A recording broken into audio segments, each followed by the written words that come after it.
improvement. Still 3/10 off their fastest time, and I'm joined as always by Lodilas. Hi Gustas, hi everyone, welcome to this special event. 1 week before the real race will kick off on the streets of Palanga, on the road that lead to Palanga. You can see the virtual track on your screens. It looks incredibly similar when the real cars hit the track. We will not have as many cars as we will have this afternoon on the real race, but it's a special event, a special race, a different configuration for the racetrack. You go over the bridge, you go down and under. You have 3 chicanes here, one very slow corner, which is usually the most difficult part for all the faster cars. You need to slow the car really to, you need to slow down the car to a really slow speed, around 40 kilometers per hour to complete that corner. When we'll complete this first chicane, we can witness how that corner looks hard on the brakes, very slow, taking a late apex to avoid the curb on the outside and nailing for a good exit. As Gustas mentioned, on this virtual race, we are mimicking what's happening in the real world. 10 fastest cars out of the qualifying session get a little bit of time for themselves, a clear track to try and be as fast as possible in this virtual race. What the drivers already set, as Gustas mentioned, the times have not been reset, and the drivers have a short amount of time to go a little bit faster. We will see if anyone will find any pace here to go a little bit faster. AOR team back into the pit lane. It's a very short lap, and this is how you do. They wanted to push maybe still 1 second off the pace. This is a short lap, and you can do plenty of laps in this 10-minute session. That's why we see cars hitting the track, then jumping back to the pit lane and hitting the track again. The real life session does have the lap times reset, so in real life you do have a clean slate, and it is important to set a fast lap time. Here, since the times don't reset, as somebody goes flying, that is the IRT Palmas racing car sitting last in GT3 at the moment. So here, you really have to find that pace to improve, but they've already had a pretty long qualifying session up to this point. So it's only an improvement, really, if you found some laps with traffic when you were planning to improve, and considering that it is only we only have 10 GT3 cars out on track in the qualifying session preceding this, it was all about just getting a lap time in front of the Cup cars. And obviously, since you do have the option to reset, oftentimes those early qualifying laps can be pretty quick. On board with SRC, current provisional pole sitter, sits at the top by a 10th, 1 minute 3.8. I think that's about over a second quicker than what the real life qualifying lap record is. Warming up those front tires as they start another lap in this qualifying session. 3.5 minutes to go. Got the opportunity of doing 4 laps if they're all in a row. Gets through the first chicane and into the hairpin, and that looks a little bit wide, but could be just the way it is quicker in that BMW. A few different lines into that hairpin. Here we go into the second chicane. Be careful of those tires because they are like concrete. They will hurt you bad. It's almost flat out through the right-hander, the only really turn around this whole race circuit where downforce plays any factor. And they come out onto the bridge and start going down it immediately. It's a very, very long right-hander, and you're understeering all the way through. Get on the power early And now into that final chicane where we've seen many cars fly. Don't hit the curb on the second part, and it looks decent, but it's still not an improvement. This, though, is an improvement in Sector 1, purple, for the Mitek GP car, sitting second at the moment in terms of qualifying lap time. Can they find an improvement around the final turn? It is an improvement, and up to pole position by 8 thousandths of a second. SRC will have to find a way to improve. It's now Audi, BMW Audi at the front of the field. Yep, Mitek back at the front of the field. They were leading the qualifying session for the most amount of time when we had that regular qualify with 28 cars on the racetrack. And SRC managed to put in a faster lap time at that moment. Mitek are back at the top, 1 minute and 40 seconds remaining. I think they are standing with a strong foot to start this race from pole position. It's really important to start as far up front as possible and make a good start because, well, after the lights go green, you are met by a chicane which is pretty tight, and we often see accidents happening there, so you want to be as far to the front of the field when the race starts to just avoid those problems. I am already eagerly waiting for the start of this race. It's gonna be an exciting one. 3 different classes, so that means 3 different pace on this circuit. 28 cars is a pretty reasonable amount of cars on this short lap. It's 2.7 kilometers long. Oh, and cars don't fit on the racetrack. Even if we do have only 10 of those in this qualifying session, it was Nordoker against AOR. Maybe I've lost already that car that ran away. One car is out. Somebody disconnected. That's International Racing Team. The team is swapping drivers, I assume, or maybe they had some sort of issues. No, it was Shetikas who was driving the car up into P3 in this session. Now Simon Speth back behind the wheel. Oh, look, SRC, the BMW. Big improvement. They found a 10th. And they go back up to provisional pole position, only 10 seconds remaining for a response, and the car ahead of them is the Mitek GP car, so they've got their final opportunity to improve in this qualifying session. Let's see what Sector 1 looks like. It is down, and I don't think that's, well, it's going to be difficult to find 0.3 of a second through that final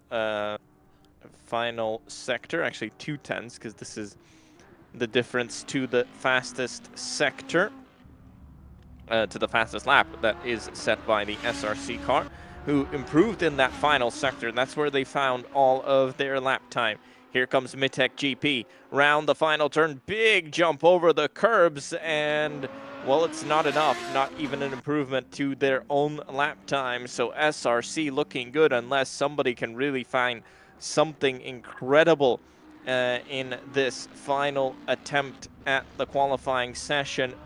AOR Racing Team sitting in 5th, right behind Vanago Racing, only 4 thousandths of a second behind. Around that final chicane, sideways, no improvement, and I don't think there was an improvement from International Racing Team. There wasn't, so it is SRC top of the standings.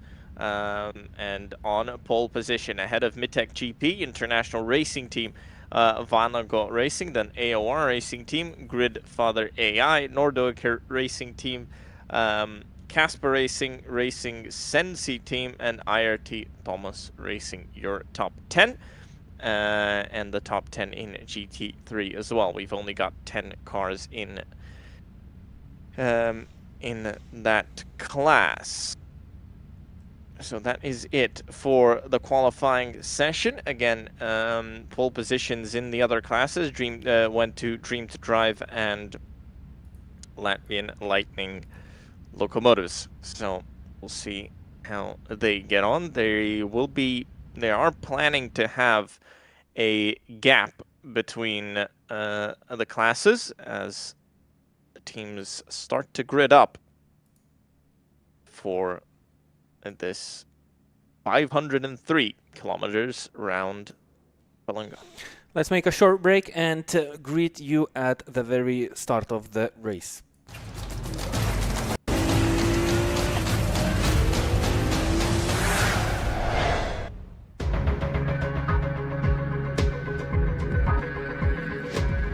2002 į Lietuvos istoriją įrašė daug pirmų kartų.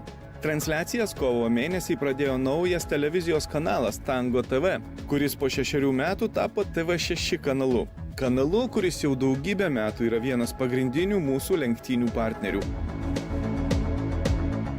Nors mūsų lenktynėse varžosi daugiausia vyrai, be žavingų damų renginys Palangoje tiesiog neįsivaizduojamas. O štai 2002-aisiais Seimas į atmintinų dienų sąrašą įtraukė kovo 8-ąją, Tarptautinę moterų solidarumo dieną. Būtent tais metais įvairių radijo stočių ir kitų grojančių renginių garsiakalbius plėšė žąsų superhitas Palanga močiučių. Močiučių Palanga!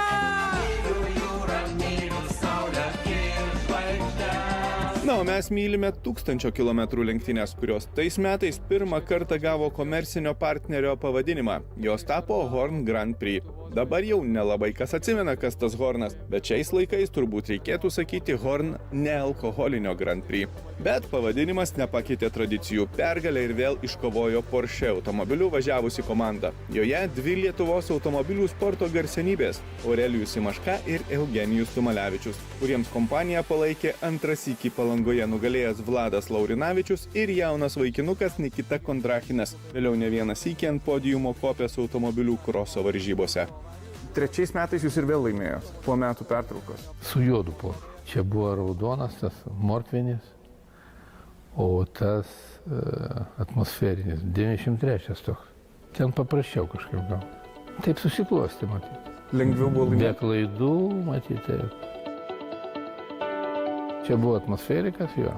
Ir toks lėtesnis, bet beprobleminis. Mažiau sustojimo, mažiau visko reikia. Mažiau žiūrėti prietaisus, tai užsidega, tai ABS, tai dar kažkas. Tai va taip ir buvo. Bet aišku, kad su metais įskilo konkurencija. Atsirado daugiau dalyvių, daugiau norinčių ir gerų dalyvių. Ir jau pamenu kažkokiais metais, tai jau ir atsirado ir Ferrari, ir iš Rusijos suvažiavo, ir prancūzai, dar kažkas neprisimenu, gerų mašinų. Vladas Laurinavičius, Eugenijus Tumalevičius ir Aurelijus Simaška. Atsarginių šioje ekipoje buvo Aurelijus Simaškos šturmanas Nikita Kondrachinas. Jie užima pirmąją vietą, pirmieji įveikia 334 ratus Palangos žiede. Antrąją vietą užima Renault Lautra Motors ekipa. Tai ko gero vienas iš didžiausių šių varžybų netikėtumų. Nedidukas, bet dinamiškas ir galingas Renault Clio automobilis užėmė antrąją vietą, neturėjo jokių techninių problemų. Labas vakaras, koks jausmas? Nuostabus. Sakykit, ar tikėjotės, kad laimėsi? Be vilties važiuoti negalima. O kaip jautėtės pirmąją pusės distancijos, kada, sakykime, Audi automobilis visą laiką pirmavo? Be abejo, įtampa buvo daug didesnė. Sakykit, koks geriausias laikas buvo? Mūsų komandos 1.25 turbūt, ar 1.26. Lyginant su pernai metais, kaip? Gal trupučiuką laikai silpnesni, nes pernai buvo variklis daug galingesnis, 650 arklių buvo. Ką apie tas lenktynės pasakytumėt? Nuostabus dalykas, reikia jų. Pasidalinkit džiaugsmu su manim ir paslaptim, koks yra tas jausmas laimėti tokias lenktynės. Arabai tokį turi žodį kaifas. Kągi, nuoširdžiai sveikiname jūs, iš tikrųjų nuoširdžiai sveikiname jūs ir patys matote, kas čia darosi aplink jūsų automobilį.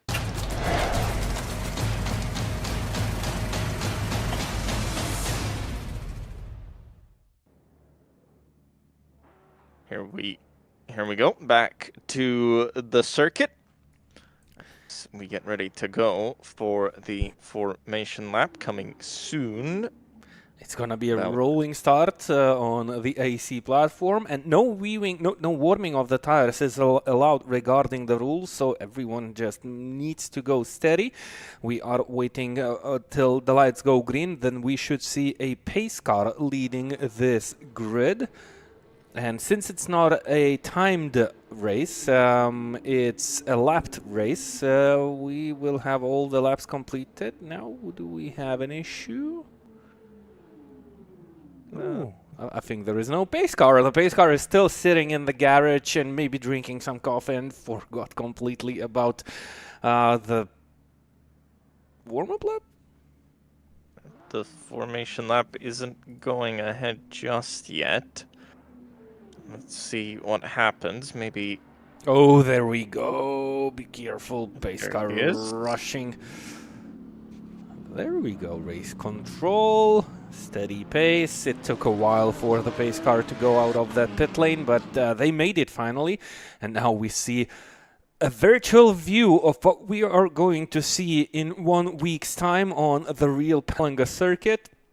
The pace car will lead the cars for 2 laps on the real track. We are going to have just 1 warm-up lap.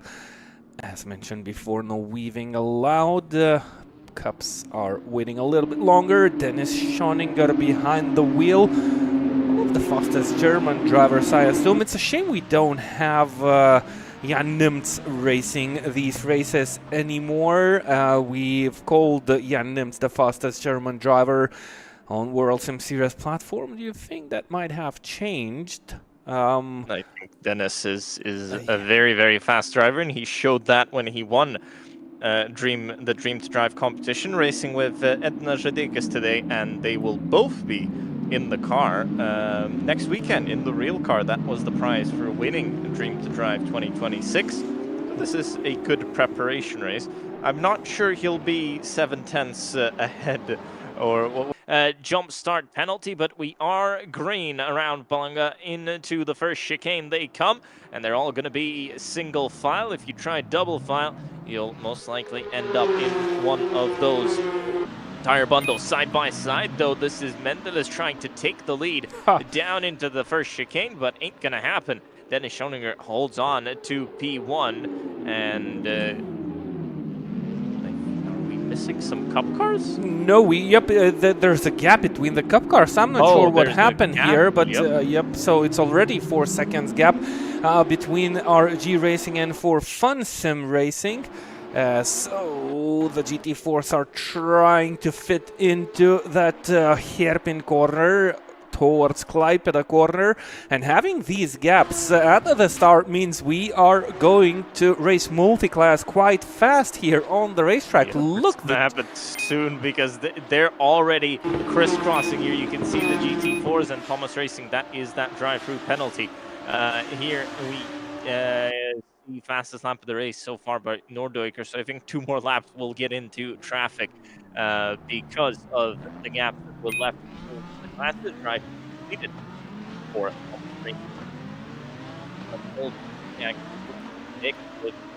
cars. Or has he gone out in front? He's gone out in front, and that's the crucial point here. I was surprised he didn't wait a little bit longer. He took the risk, but still is in front of the cup cars.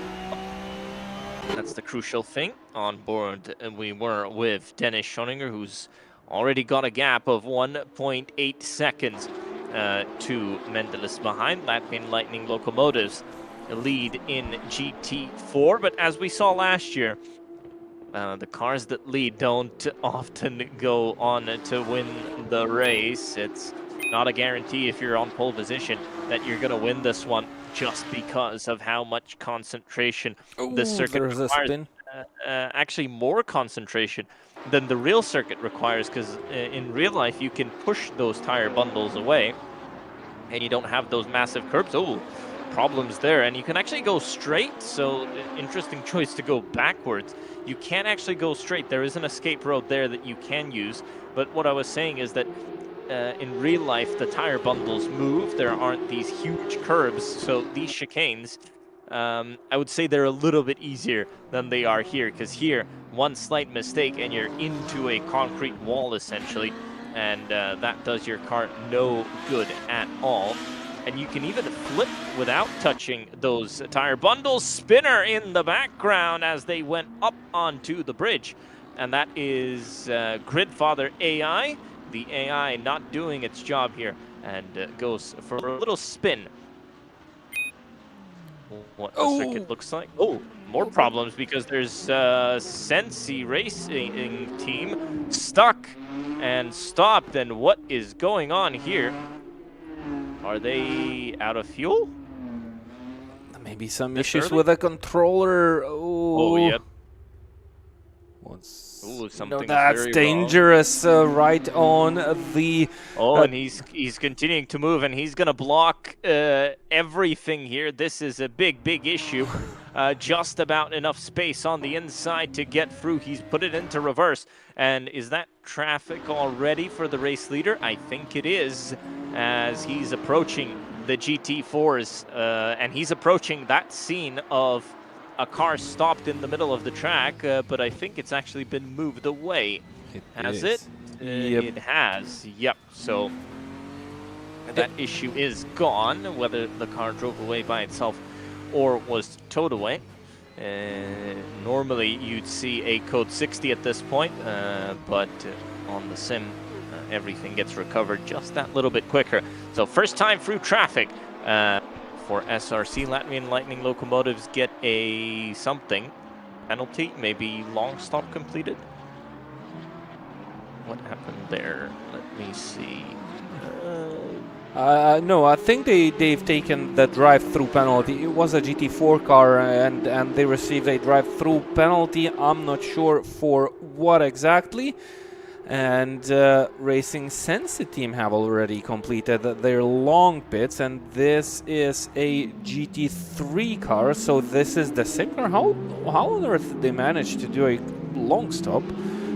I think this is the car that had issues. Actually, they got a penalty for a bad long stop. They got a 180-second stop and go. So yeah, they because went back to the pits and they had to wait. They should have done the long stop.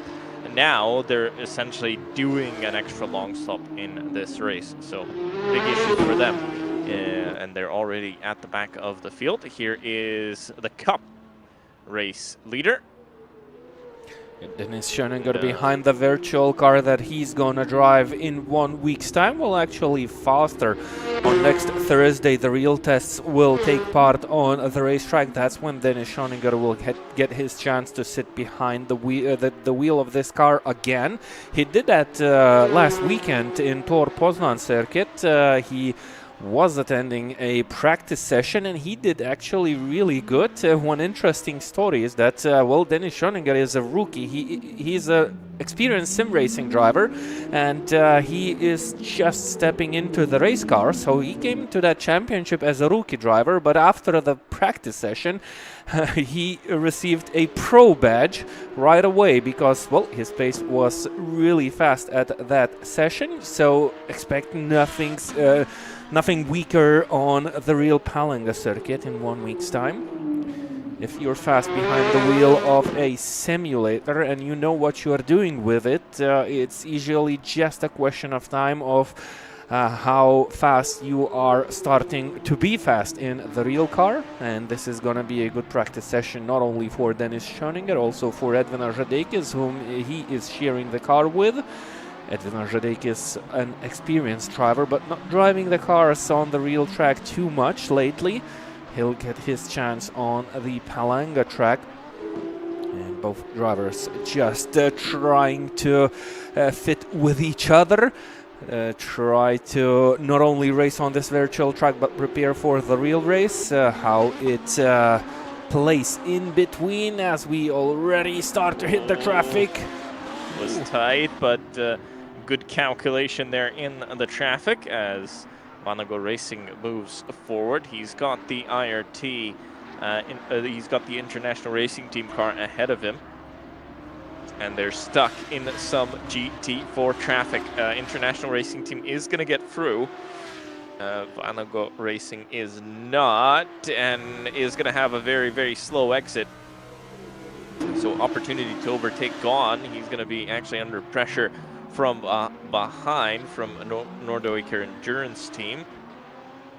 Here's AOR Racing Team as well. So it's, oh, and spins the Nordic car around, which collects some more GT4s. And, well, that's what happens. Has to wait, and can finally go now. But lots of positions lost here for that Nordic Racing Endurance Team car after contact around the hairpin. I don't think he received a lot of damage. He had a couple of bumps, but looks like he's able to continue. He lost a couple of places. He's gonna need to recover them now. But race continues. We are only 10 laps into the 186 laps, which is exactly half of the real race distance. So still plenty of laps to go. It's not too long of a race, and I think we have plenty of teams with a single driver in them, like Swiderek or Targoszewski, that are currently in the lead of this race. They are only one-man team by the looks of it. Racing Sensi team, oh no, it's the stop and go 180 seconds penalty taken. Yep, right. So they have just completed their real long stop, and they will focus on their strategy as the other teams, driven by one guy, are still competing in this race. And I think it's completely doable. It's about 3.5 hours of racing if you exclude the qualifying session, which happened just before the race. It was 35 minutes long with all the cars on the racetrack, and then it was 10 minutes long for the GT3 cars. It's doable. We've seen guys driving 12-hour races on their own, so I think this 3.5 hour is not too bad. You still have those two long stops, which are 3 minutes long, so you have a couple of breaks to relax your hands, have a drink, or do whatever you need, and then still try to continue on the streets of Palanga with those tires that look so cute, but if you hit them, they bite you badly. So it's actually really difficult to drive in this race on the virtual race of Palanga, because you have to be extra careful. You have to be concentrated 100% for all the laps that you're in the race, especially if you're competing with other drivers. When you are greeted with traffic, track visual gets blocked slightly, so you have to be really cautious to not hit those tires, because then things might go really wrong. We've seen cars flipping around and jumping into the air if you hit that tire in a wrong angle, and you see... Oh, that's tight, and this is going to be... well, I thought actually a racing team could get through. They're still side drafting here down the front straightaway. This is an opportunity. Nope, goes behind. Can't make the move, but this is the best way to make a move around this circuit. It is in traffic. It's not that easy to get a move done. We saw it in the Dream to Drive finals, where some of the best drivers in the world on the sim got their opportunity to race, and they struggled so much to make any kind of move. This is going to be a struggle as well, although maybe an opportunity into the Kretnja hairpin. Doesn't happen. But actually on the exit, AOR Racing Team really pushing it in. And now maybe an opportunity down the bridge here. You could try and go to the inside. If you can outbrake your rival, it is an opportunity. It is, but you have to have complete trust of your rival. There's not a lot of space. Two cars can fit there, actually, if the drivers are polite to each other, but that's really a risky move. We saw a car blocking the downhill, and actually cars being able to fit through. So it is possible. It just depends on how much they want to do it. Lap 13 of the race may be too early to take huge risks. So still, they run 4th and 5th. Here's Bendito Racing Team, and getting passed by traffic. Still in the lead of the Cup class is the Dream to Drive car, and they are almost 7 seconds in front. This is Klimanskas racing by Beaver Grease tries to go past. Who's that in front of him? That's they've passed. That's Silver Motorsport, Silver Jofer, who was in that Dream to Drive final. SRC fastest lap of the race, 1 minute 4.499. No problems at the front of the pack for the SRC BMW, and we've got plenty of Audis in the GT3 class, and only one BMW, I believe. I think No, we've a got couple of more. BMWs, but most of the cars are Audis, and it's good news for SRC. You came with a different car than the majority, and you are leading the race. You have to be patient. Silver Jofert is not willing to wait any longer. He wants to sit as close to Klimanskas as possible, but you have to be patient in the multi-class racing. GT4 X Racing. Drive-through for X Racing, yep. So some kind of incident as Silver Jofert gets through some traffic. Has the a little bit wide from Klimanskas in front, but stays in front just for now. Obviously, early race and early battles. Still a long time to go. Only 15 laps into this race. Oh, that's too tight. That was on the edge for sure. You can only get away with that so many times. I actually did a few laps on this circuit yesterday on the sim, and in that exact point I did the exact same thing, but Silver Jofert got lucky. The car bounced back on the track. I went on two wheels and flipped it. So lucky for him, lucky escape there as Klimanskas gets past the GT4 before the final chicane, and Silver Jofert gets held up as the GT4 goes over the curb and almost ran him off the track. Well, not really off the track, he would have gone straight into that barrier. This gives a little bit of breathing room to Klimanskas in front, as actually Dennis Schoninger now being put under pressure from the GT3 car that's behind him. That's IRT Thomas Racing and X Racing do their drive-through. So Thomas Racing trying to get back in front of a Cup car that's running in 9th overall at the moment.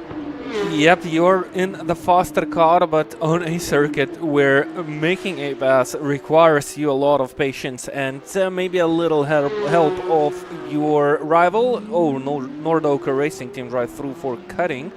But even in a faster car, Thomas Racing will have to be very precise to overtake the Porsche of the Dream to Drive car.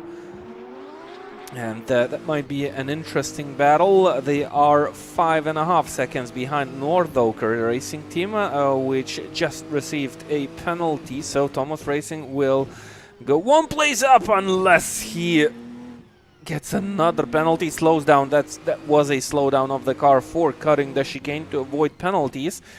So he lost a little bit of ground on the racetrack. Good news for Dennis Schoninger. I don't think he's too worried about the car behind. It's a GT3 car. His nearest rival, the Korkelbeck Porsche, is, I think, it's already 10 seconds behind. So that's your gap of the German driver. And it's that's Nordoker Racing Team. And where is he going? Is there no gap in the wall there? Nope. No, there isn't. Nope. Okay, so that's why he's going backwards, and he goes backwards right into the path of the Korkelbeck car, I think. Yep.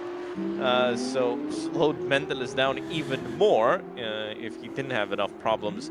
And he's trying to go in side by side, and Mendeles lifts off. Smart move there, because that was pretty close to having another major accident here for that Nordoker car. Yep, and I thought that they were the car who received a penalty, but I think that's not the case. We have another Nordoker car in. Do we?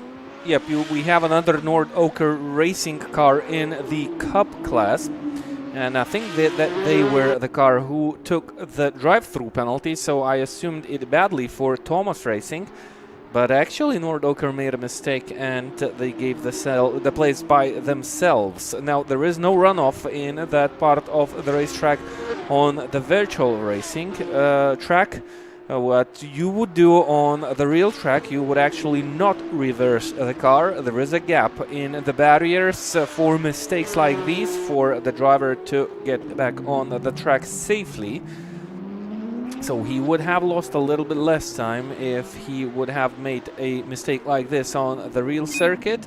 He didn't have a chance here. Oh, he's really aggressive here. It looks like he's so impatient. He wants to overtake the cars a little bit earlier than possible, and this is a chance for Karkelback Racing Team. I'm not sure if Mendelis is interested in taking that position away from Nordoker. He just wants to drive this car in peace, and having a Audi GT3 car in front of you that is struggling a little bit on pace, I don't think it's a nice moment for Mendelis. No, I think he wants that car in front to run away from him as quickly as possible, because he wants to still be in touching distance of the Dream to Drive car, and this is only really slowing him down. The GT3s, they are quicker, well, by a lot if you look at the front of the field, and by a bit if you look further behind, but still they are quicker cars. Oh, this was a nice battle between Vanago Racing Team and International Racing Team. They've just swapped places, and they are swapping them again side by side into the down run from the bridge. It looks like Vanago Racing Team had that inside line, took a very tight entry, and that was more than enough to stay in P3. Yep, they just gained one spot in this previous lap. Our International Racing Team having some sort of issues. That's Shetikas behind the wheel. What's happening with Vanago Racing Team? Interesting strategy. A GT4 car in the battle now, struggling on the exit of the chicane.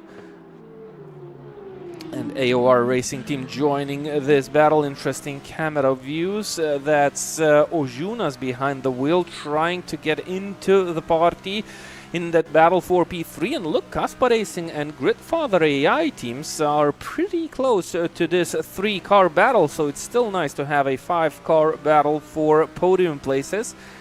At the beginning of this race, of course, there is gonna be a strategy game involved, 2 long pit stops.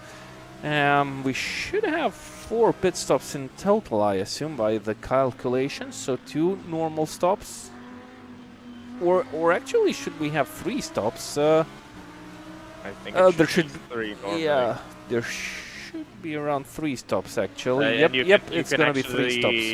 You can actually spread them out as well, however you want. You can do an early long stop if you want to. That option is there for you. So, if let's say you're stuck like this, you could go in for an early long stop and try to run on pace. Yeah. Okay. I wonder what fuel the International Racing Team is running that Audi on, because look at the flames. It's a nice, beautiful green color. Is it an eco version of the Audi R8 GT3 car? I don't think that's legal Orlen fuel that they are running here, but you can run whatever you want on the sim. You can't choose a fuel supplier, so maybe that is just a mod. And interesting how the flames also go to the side. I wonder. Oh, smack into the wall here on the exit. I don't think it's. Yeah, he touched the wall, but I don't think it did any damage to that race car. It's actually easy to smack that wall or just brush off the paint. But still interesting that already mistakes coming in pretty early on in this race. Now, looking at where the race leader overall is, he's on the bridge, and Cup leader is in the first chicane. So, getting closer to lapping the whole Cup field for the overall race leader. Remember, last year, I think it was a Cup car that won the race, wasn't it? I think it was. Last year we had a slightly different BOP where the Cup cars were actually faster around this circuit than the GT3 cars. They are slightly tighter, and with the previous year's Bob, I think it was faster to go around the Palanga circuit, the virtual Palanga circuit, in a GT3 Cup car. So I assume a Cup car has won that race 1 year ago. just checking now with the results. It was actually the top 3. Midtech GP drive through from race direction, and you know what? Midtech are in P2. They have just received a drive-through penalty. Now, how long does it take to go through the pit lane? I think it's something about 30 seconds of pit time. No, it's much less than 30. It's maybe 12, 13, because it's a fast pit lane here. Oh, yep, it is. It's not like real life where you have to go down to 40 k's an hour. I think it's 80 here. So it is a fast pit lane. Here we go into the pits. It is 80, the speed limit. So it's not much of a time loss. It is still a loss, but he's going to stay second. Actually. So it's a very, very short and a very dangerous one. In real life, you'd probably kill someone at that speed, but 80 Ks and back out onto the track, stays in second, Midtech GP. Oh yeah, it looks like it was a little bit faster than 12 seconds, about 10 seconds or something without stopping that car, so it's not a big penalty on race pace. Of course, you lose time by entering the pit lane and driving a little bit slower. But then you cut off a part of the racetrack, you go a little bit straighter, and it's not a big of a loss for Midtech GP. They have the pace. Vanago Racing is currently third and battling with AOR team. International Racing Team, they were actually fourth, weren't they? Yep, they jumped the chicane, the first chicane, and I think that's how they lost that extra position. They had to slow down. So International Racing Team started on the second row, but now down to 5th position. Here's Gridfather AI, and this car, remember, had spun in the very, very early laps. It's now back going back up the field. 7th for that car, and caught up to that train of GT3 cars, essentially running from 3rd to 7th at the moment. Here's Nordoaker Racing Team behind Carlbeck, which is the 2nd placed GT3 Cup car. Sandwiched in between 2 GT3 cars, and I thought that's Dennis Schoninger in front of the Thomas Racing car, but that's not the case. The GT3 in front of Karkelbeck is not for position. Karkelbeck is actually way off the pace from Thomas Racing. And that's the Dream to Drive car is already going in the opposite direction towards the 2nd chicane. So big difference in terms of gap. It's 20 seconds now between 1st and 2nd, over 20 seconds between 1st and 2nd in GT3 Cup. Yep, there's another Dream to Drive car. Is it? At least that's I think maybe the livery. Yep. I think livery Dream to Drive, but not actually Dream to Drive. Yep, it's just the livery, and that's Nordoaker Racing Team driving that Dream to Drive Cup car. That's Major Hoffer behind the wheel of this Porsche, and this is a nice train of different cars. And do we have the leaders catching up with this group? Yep, it is. Actually, SRC just gained on this group and made a pass. That was tight. Tight with that GT3 car. So here is the overall race leader, 20-ish seconds.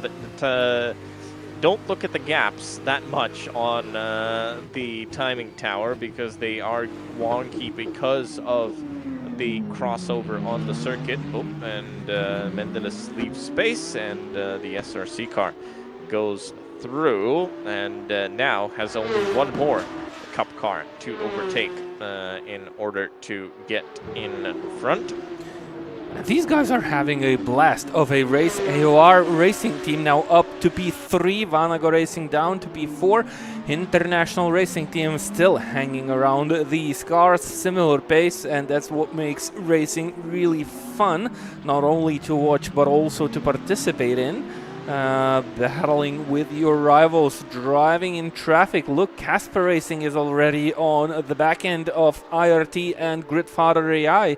They are actually quite close now. This GT3 Cup car is slightly holding up that field. That's Team Delta in Infinite. and I think they should give room because there is a blue flag rule in the Aurum 1006 kilometers esports race, and yep, the blue flags apply here. You don't you cannot stay in front of the lapping cars and not give them room, but he's just minding his own business, trying to race his own race. And he's simply not backing off as Mendelis did. We've seen Mendelis just backed off, left the inside open and made no mistakes. And yep, here we go, safely past, and there's the that's not gonna end well. Oh, actually gets through it. Yep. So in real life, you've seen those kinds of moves end up with both cars stuck into that wall. nice move by Father AI, who was sitting behind and waited out patiently till he saw his chance. And Team Delta Infinite, well, they played a role in this battle, in this position swap, by just keeping on their racing line. There's not a huge difference in pace between the GT3s and the GT3 Cup cars, so it's not an easy task to lap a car. If it's not giving you room, you have to find an ideal spot, and that's what seemed that everybody is trying to do, just wait it out. And Gridfather AI saw that moment, and he's up to P6. Both cars still quite close to International Racing Team, but these gaps grew up a little bit higher with the play of the traffic. Still, these cars quite close to each other. That's HRT going very slow, or was that Gridfather AI going a little bit too fast into the Klaipėda hairpin? A small contact between the cars, no damage on the virtual carbon fibers of the race cars. Ooh, that's interesting. Oh, no. Oh, and now has taken out, I think, one of the Cup cars. That should be a penalty. That should actually end up as a penalty. Unsafe rejoin. That's a nice damage for a car. That's the first time we've seen those concrete tires strike. Oh no, that car doesn't want to turn it. So now you do have a chance. Latvian Lightning Locomotives along pit completed number 2, actually. I think, was it? I just missed it. I cannot confirm that. Long pits 1. Thomas Racing. That's a 1 out of 2. Okay. Yeah. So you've got 2 long pits. Yep, there is 2 long stops, and there should be 3. Okay. No, there should be 3 stops in total on a normal race pace. No, actually, so then it's 2 stops.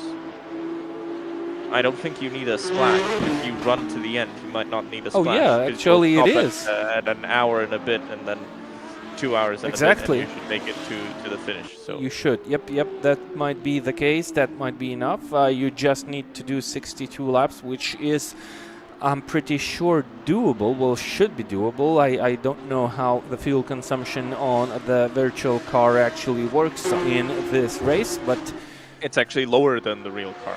So it is. I think you're. Yep, I was testing it yesterday, so I think it's actually probably even more a tire limited run here than a fuel limited run, which is uncommon in endurance racing. And obviously, almost a spin.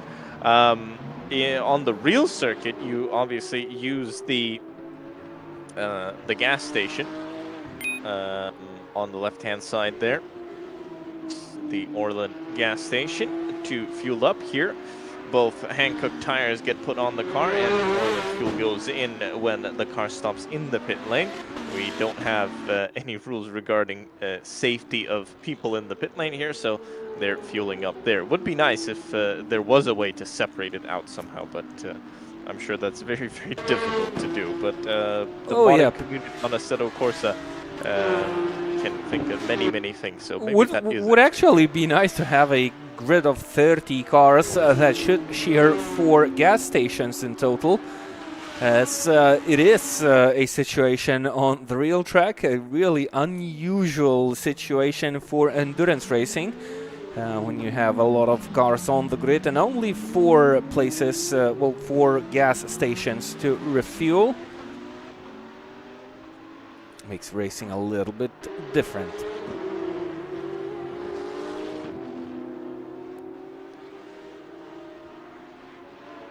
And very slow pumps as well. Oh, yeah. That's another thing. It's a very, very slow pump, which means that it is a very long time that you spend refueling, almost 3 minutes that the car is stationary for. And because of the lack of pumps, you also have to plan with the cars around you. Oh, there was a GT4 car just moving completely out of the way. And this is the overall race leader, the BMW of SRC. As they get past another one of those Cup cars. Yep, just calmly dealing with traffic, driving patiently. They don't have to rush anywhere. They have 20 seconds of gap between P1 and P2, so all they need to do is just drive further. They can allow to wait out for safe overtakes and make no mistakes, and that's what you would do if you were in the lead. In the background, the GT3 Cup was a little bit on the edge. They're tight into the chicane, but managed to overtake the GT4 car as they are in the battle. This is the RG Racing team. They are being chased by JT Racing here in the background. They don't want to spend too much time driving behind their rivals. Now, what's happening in the GT3 class? Only 7 GT3s remain in the top 10 places. Whom did we lose now? Nordoker, IRT Thomas Racing and Racing Sensi team. They have issues. Yep, so Cup cars moving up the field. We'll see how high they'll move up towards the end of the race, because actually Dennis Schoninger hasn't really dropped off the back of that group of cars from 3rd on down. Incredible, that's actually incredible. Well, remember, he started further back from them. There was a gap between the classes. He's still running only about 13 seconds behind. And, well, Edvin Ažareikis is next driver into that car. He's quick. I don't know if he's that quick, so maybe he'll want to stay back. And here's pace comparison. Karkelbeck and Dream to drive. Actually, Karkelbeck has been quicker on the last couple of laps, but traffic also playing a part around this circuit, because they are separated by such a huge gap, over 20 seconds. That they do. Oh no! And that isn't great, because JT Racing was blocking the circuit. And now, where is Klemanskas Racing? Behind the Mitek GP car. Oh, tight again, down from the bridge. Mitek is involved in all this hustle situation. But I think he just gained on that group and was not stuck on the entry into the Kretinga hairpin. Now another chance to overtake those slower class cars, and an easy breather. I think he lost a couple of seconds here in this situation.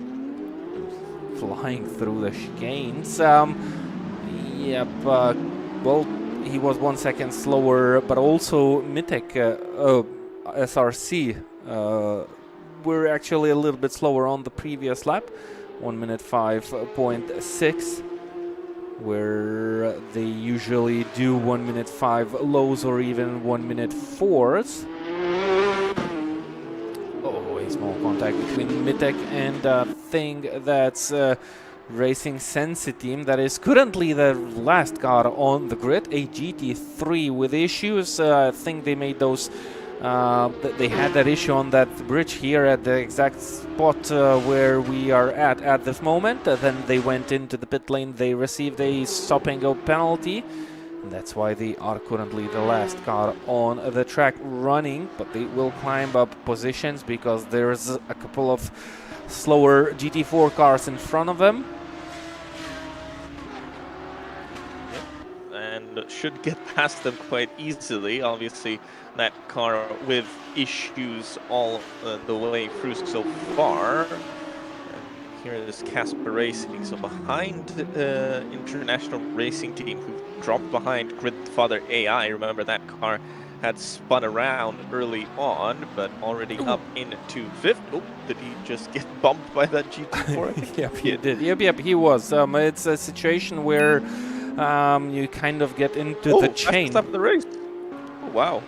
Well, even in traffic, actually, I think the overall race leader maybe had a decently clean lap. Look at how big the gap is behind. So, fastest lap of the race on lap 37 that was completed. Yep, the car is getting lighter.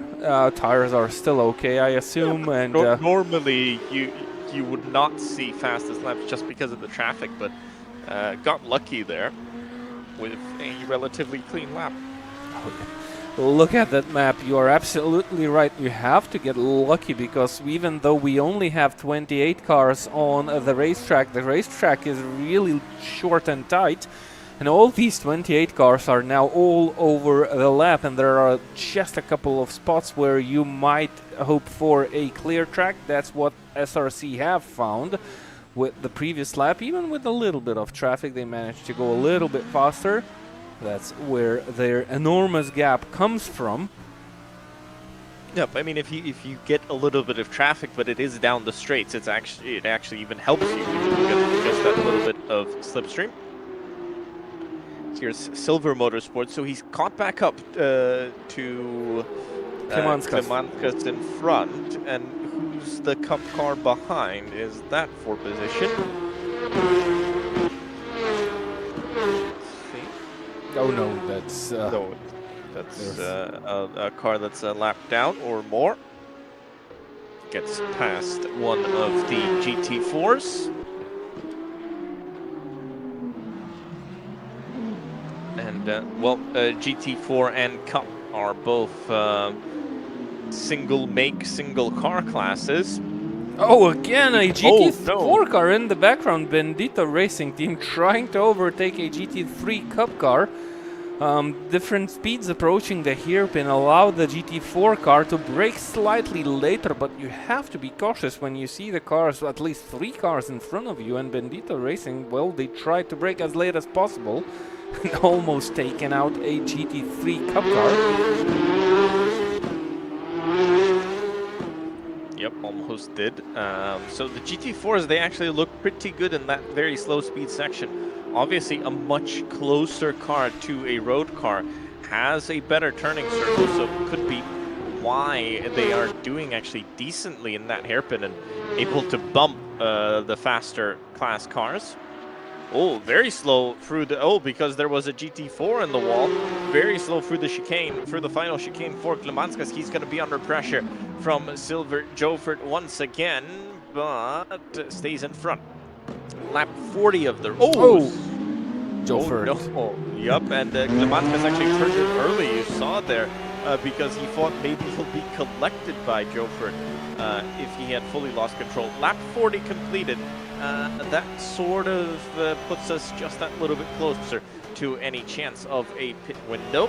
There isn't an official pit window, but I think you're looking at lap 50 plus to see the first pit stops, planned pit stops in this race. You can go early though if you want to. Fuel, you should have enough for about an hour and 20 minutes, maybe an hour and a half of driving, maybe even more. We'll see how long the cars run. And Klimanskas, he's going to get stuck behind. Opportunity for Silver Jofert here coming out of the final chicane, but he's not close enough this time. And look at the GT4s. They've still got decent speed down the straights, and still behind is Silver Jofer, so he needs to force a mistake from Homeless Kumanskas, and that's not going to be easy to do. Homeless, a very experienced driver, and I'm sure he won't be phased that easily. Here's Karkelbeck and Mendeles behind the wheel. Now, where is... well, I think he's in trouble because he's actually closer to being lapped than he is to the Dream to Drive car, which has exited the hairpin already. So the leader in the Cup class is flying around the circuit right now. Did Karkelbeck just have an issue? Because I well, don't it had think... an issue. It had an issue. Remember, going onto the bridge at the Kretinga corner. Oh, he was involved. Yeah, he was stopped there, so he lost some extra time. But in any case, gap 40 seconds, and still losing time is Mendeles, who's behind the wheel of that Karkelbeck car, and I think he's the only driver who is driving that one. Let me check. No, the Justina Saldukas is also driving that one. Yep, they are sharing the car with Justina Saldukas, trying to have some Saturday fun. And they are now being chased by Klimanskas Racing, and they are quite far behind the Dream to Drive car, as Kaspa Racing are in the pit lane. So an early first stop for a GT3 car, trying to outsing the pit stop strategy with his rivals. Maybe finding something in that. Yep, so that's a good opportunity. You get out. I think he's trying to let the GT4... Oh, but yeah, he is, but on the other part of the track there was a GT4 which was facing the wrong direction, but I think everything ended safely. I think it might have been Bendito Racing car. But I might be mistaken. So, this is a good opportunity to pit early. If you know you can extend that second stint and then extend the final stint. Tires starting to wear out, and you might just be able to jump the other cars in that sequence. So you get a brand new set of Hankooks, you put in some fuel, and you get it back out onto the track. And then you can run... you're not going to run without traffic, but you're not going to run for position. That just makes it a little bit easier, because the car ahead of you is not going to defend. So if you are quicker, you can try and undercut cars ahead, but then remember that your Hankooks won't be looking so good once you get towards the end of the stint. So something to keep in mind, but because it's so hard to overtake, I think it is the smart strategy to do. Latvian Lightning that's Redshift Locomotive Racing, who get a drive-through penalty from race control. Battle for P2 in the Cup class. Karkelbeck kind of having small issues. Maybe traffic is playing a part in this also race. The damage, the front of the car is damaged, so maybe damage from that incident right here, about 15 or so laps ago. And Bendito Racing team. Bendito. So another drive-through penalty. Still on board with the Klimanskas Cup car. And Redshift Locomotives complete their drive-through penalty. So this is a three-way battle for second in the Cup class, as did Silver Racing just overtake a GT3 car? Silver Motorsport, because the GT3 had moved out.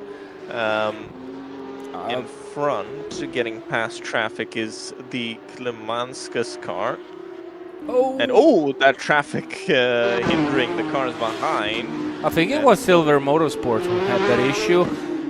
No, it was the GT4. Oh, okay. So that was a car that Kramanskas had gone past before the chicane, so that just gives him some extra breathing room and an opportunity to try and catch back up to Karkel Beck. Car in 24th position has just gone off the track and taken that escape road that I talked about at Kretinga corner. Also some damage on the front of Jofred's car as well. Now, so the race leader is now finally closing in, and into the pits goes Gridfather AI for a splash of that Orland fuel and new Hankook tires. SRC finally catching up to the Cup class leader, Dream to Drive, who are still hanging on to those other cars in GT3. The car should be just a little bit better on fuel, but obviously that is not the main thing in this race. Fuel, it won't make that big of a difference. It's more about how you manage the strategy in terms of cars ahead and behind. So stay front, track position critical here, so it won't be. I won't be surprised if we see some more drivers taking to the pit lane quite shortly. Yep, pit windows approaching, as Gustas mentioned. That's gonna be changing the order on the racetrack slightly, and we are already able to see how the traffic affects the pace of the cars on the racetrack. We had a much tighter battle in the GT3 class 4B3, and now there are bigger gaps. Vanago Racing Team now 8 seconds behind the AOR Racing Team, and I think that's what traffic does here to the pace of the cars, as Vanago Racing Team has to deal with a lot of cars here. Still nice pace. SRC into the pits. This is our well, previous race leader, you could say so. It's not a long stop, so what's going on here? Or no, they are not stopping.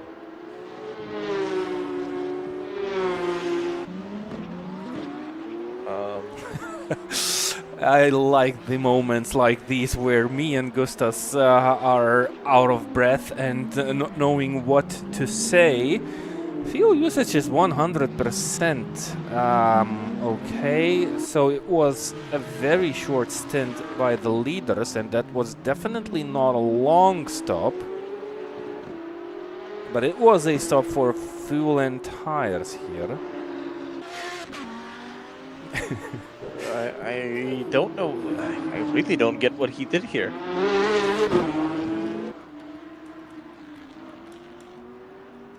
This makes no sense to me at all. Yeah, I agree with you here. Maybe there's something that we don't know. Well, I mean, I don't run the practice sessions, I don't prepare for the races. Maybe there are some things that we are not aware of that the drivers know, because if that's an error, I refuse to believe that that's a driver error just to pit that car a little bit earlier and make an extra pit stop. There are 2 stops that are gonna be long stops, so that means... Yeah, but that's all the pit stops you need to do in the whole race. Indeed, and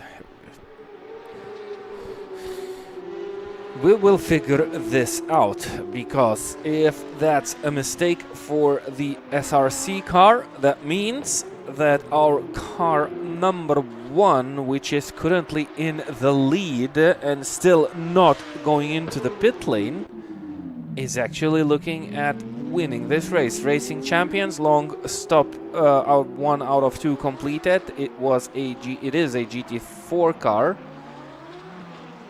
which is currently I think SRC just gave away 40 seconds for nothing, because in 10 laps time, so about 11 minutes, you've reached a third of the race. So you can pit and you won't lose that time because you have to do that mandatory long stop.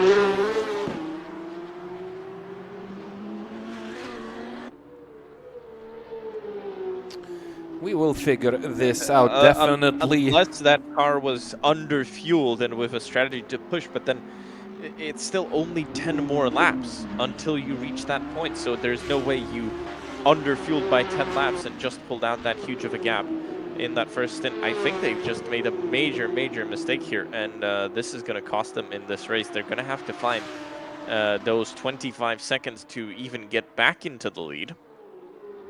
And it's not even like the long stops will get any shorter because you've already done a pit stop, because you have to fuel less or you don't have to change tires. It's the exact same thing. So they've just made themselves do an extra pit stop. The only reason I would think of this would be that they want to keep those long stops towards the very end, just in case there's any damage to the car. But still, that's you're running in the lead, you're running comfortably in the lead. To do something crazy like that, you're gambling. You're gambling, and you've just put it all on green. Well, I don't know if that's gonna work here. This is Palanga, not Vegas, and I don't know if you want to take a gamble like that. It's not even a calculated risk. You're not even hedging the bet. If you're, if you'd lose 10 seconds, I would say yes. Or if you lose 15, I would say great idea. You're now losing 40. For what? I really don't know. This really has puzzled me now. Maybe I'll eat my words by the end of the race, but right now this looks like a very bad idea from the SRC car. Yep, I agree with you totally, and it's not long till we figure this out. Midtech are still on the racetrack, and looking at the laps completed, it's like there is no logical explanation other than a mistake of the driver. Maybe they did read the rules completely. I don't know, but how can you not? Then you have to read the rules. There was a briefing session 1 hour before the race, so and even if you didn't read the rules, even if you ran this race just blindly, you'd still run to lap 62. Because that's a third of the way through. That's how long you want to run anyway. So it doesn't really matter if you didn't read the rules. You still want to run to that lap. So I don't know. A very strange decision here, and just completely. Even without the long stops, he's basically on one extra stop now compared to his rivals. So he can stretch it out. He can stretch it out. But he still has to do the long stop. So if he did a long stop on lap, whatever he did it on 50, that would have something. I mean, that's understandable. Stretch it out. Yep, he could still stretch it out. It's still possible, especially if you really push the tire hard in that first stint and you think you can save it in the final stint. Now he's got neither of these options because he has to make an extra pit stop. So 40 seconds down the drain, and we'll see what they figure out. Good news, though, for the Dream to Drive car, which, because of... Oh, no, it's actually... Has it lost a lap? I don't think it has. No, it hasn't. So it's still in front of the Midtech car, I believe it is, because it's just exited the hairpin. So Dream to Drive still has not lost a lap, and we're almost an hour into this... Are we a full hour into this? I think so. Yeah, we should be. Yep. Do we check? Have a... actually, 15. We're just in an hour in. Last time the leader crossed the line, it was 59 minutes and 51 seconds. So we are an hour in, and congratulations, Dennis Schoninger has somehow managed to stay with a lap, well, on the same lap as the race leader. Oh, yep, incredible pace. I'm just eagerly waiting to see how the guys will perform on the real racetrack. I mean, he's going to have some, but here he doesn't have any competition. On the real track, he'll have drivers like Ben Barker, who is a Ford factory driver. He's also racing in a cup car here, so he's going to have some proper competition. I mean, his teammate is Markus Kajak, one of the fastest drivers we know, and he's really fast in a Porsche car, so his team is also strong, together with Žadeikis and Tonila. I think this one... I mean, I think the biggest, his biggest driver to look up to, and you know, his biggest benchmark is Ben Barker. Exactly, yeah, definitely. That's no questions asked. Yeah, but I think it's going to be enough for him to compete with his teammates, with his more experienced teammates. Nothing against Mendelis, but he's no factory driver, and 40 seconds back now, so oh yeah, that's how big of the gap Dennis has pulled. Oh, and that is the Nordoker car, I believe. Yep, it is. Now I think. Oh, there is a runoff. There is actually a runoff. Look. He just went through the tires. I think that's a runoff area. Okay. Oh, another. He went straight for them. Yeah. Now, Edna Žadeikis will be the next one into that car. I don't know if he wants to get into that car now. They will share the real car. Well, because look at how good of a job Dennis is doing. I wouldn't want to go in. Why not? You just stay in the car. I think you've got a chance at a podium here in a cup car. Just how well Dennis is doing. I mean, he needs some other cars to make mistakes, but I wouldn't put it past them. I would still see that car as a dark horse for an overall podium here.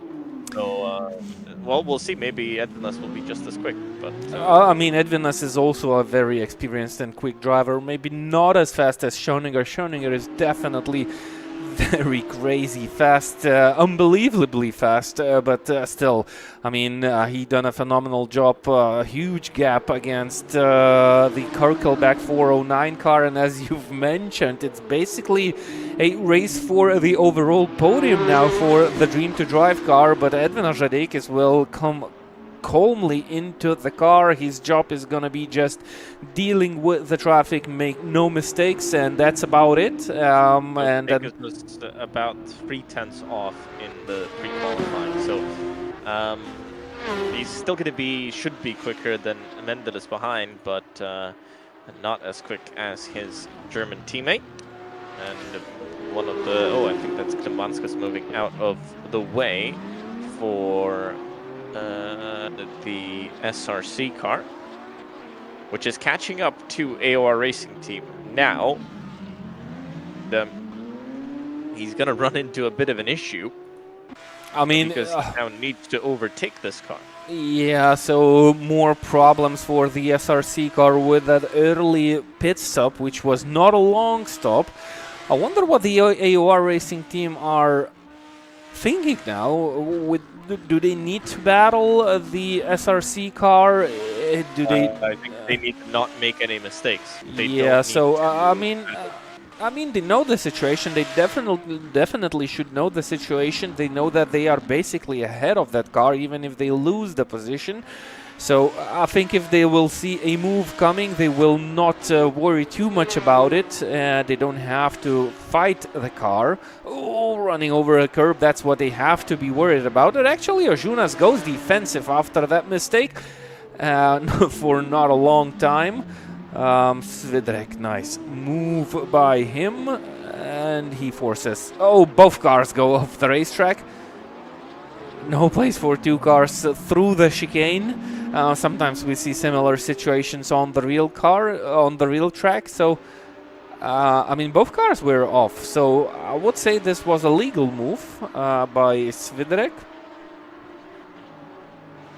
I was actually looking at the timing screen, so I missed it. Oh, into the pits of Vanago Racing. Let me look back at what happened, because I completely missed it. A clunky battle between SRC and the AOR Racing car, which ended up with SRC gaining that position.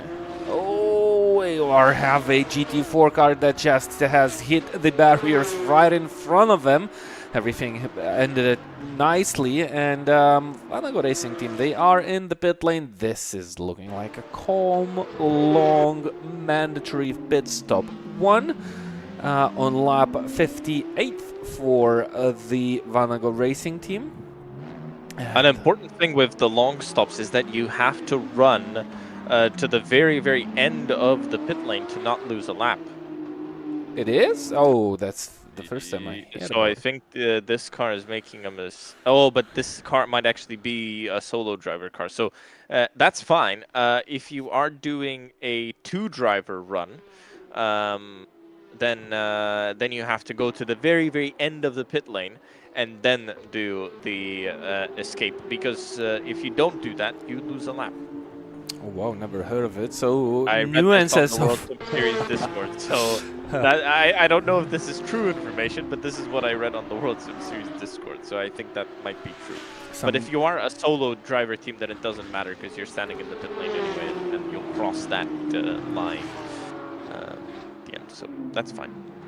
Silver Motorsport, a long stop completed, so they should meet on the racetrack. They should be pretty close with Klimanskas. I mean, oh, Klimanskas is actually behind Silver Jofert now.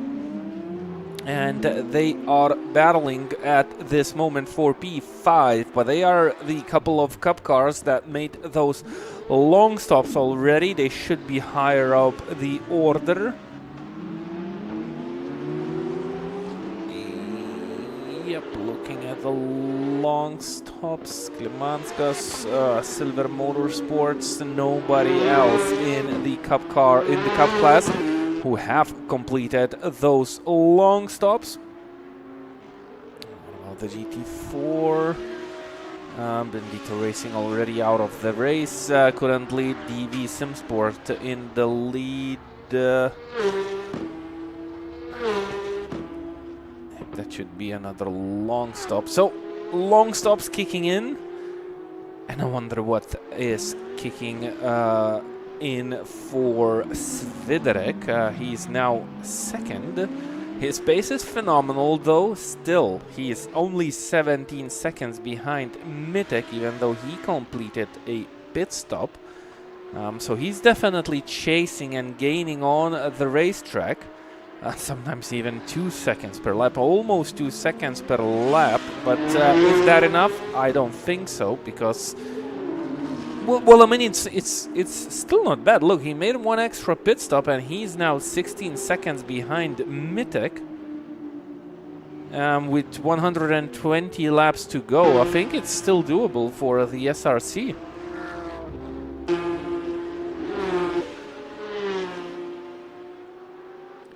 So long stops happening on the racetrack. The cars that are shared by two drivers from different parts of the world, they have to disconnect and let their teammate connect to the track.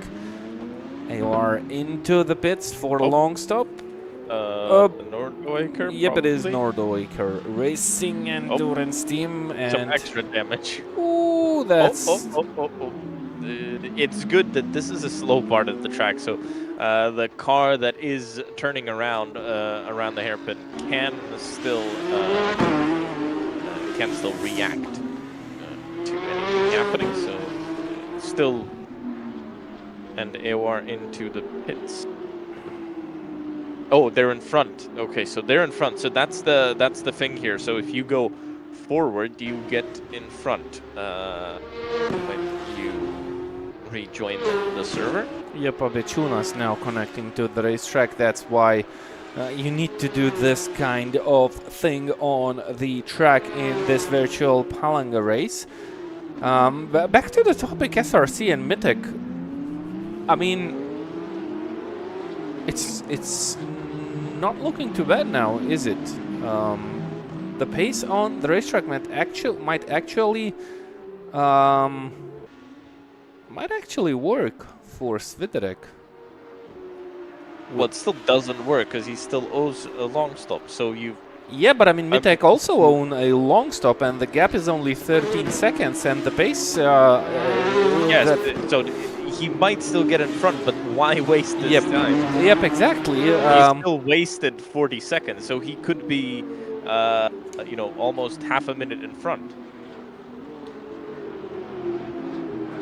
Yeah. So that It might be still get forward, but that doesn't mean he's done a good job. So still a very, very strange strategy decision here. Because if he doesn't come into the long stop 20 plus seconds in front, he's lost time. And I don't think we have different tires, do we? I mean... it still doesn't matter because he needs to be 20 seconds in front once they get to the long stop. Oh, that's unlucky. That's really unlucky for the SRC. This is endurance racing on a tight circuit, and also Karkelback involved. Oh, that's really bad. I mean, not too bad, but yep. Dream to drive into the pits. Yep. They are making the long stop and the change of the drivers. I mean, it's the pit window open time. It's already 2 laps past the 1/3 of race distance. It's completely safe to make a pit stop now, and it looks like some of the teams are trying to extend their first stint, meaning they might have a slightly lighter car towards the end of the race. Nothing too much, nothing too dramatic, still thinking about the last stint of this race. So Vitek goes into long stop. Yep, that's gonna be a long stop, definitely, and SRC will stay on the racetrack, still owing us 2 long stops, even though they are back into the lead. I wonder how long they will stay on the racetrack. They went into the pit lane at lap 52 or something. So they might be full of fuel now. Yep, they were in there for quite a long time. So Dream to Drive, leader in the Cup class, complete their long stop.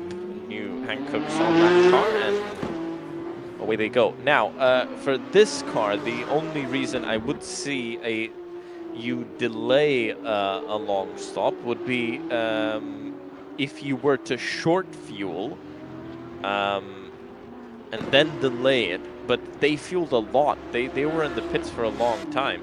Not a long stop time, but they still were in the pits for a long time. So just so crazy what they did. We'll see how that turns out towards the end of the race. But yep, still 2 more long stops that they owe us. Oh, Nordoaker Cup team having a blast through the chicane again in front of SRC. So could that not be Dream to? No.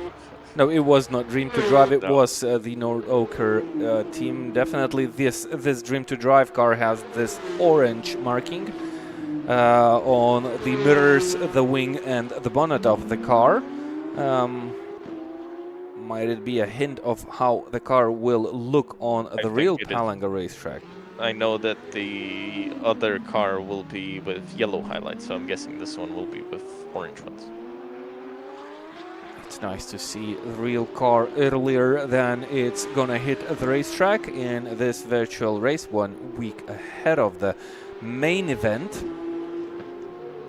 And Edvin Šadeik is now clipping the barriers. You have to live with the car. You have those couple of out laps where you adapt to the track, adapt to the driving, get yourself comfortable. And try to avoid mistakes, maybe run a slightly slower pace than you are capable of. The lines are slightly different from the ones we see on the real track. IRT Thomas Racing, drive through from race direction. Not the best race for the GT3 car. They are currently in P10. Mitek, 1 long stop out of 2 completed.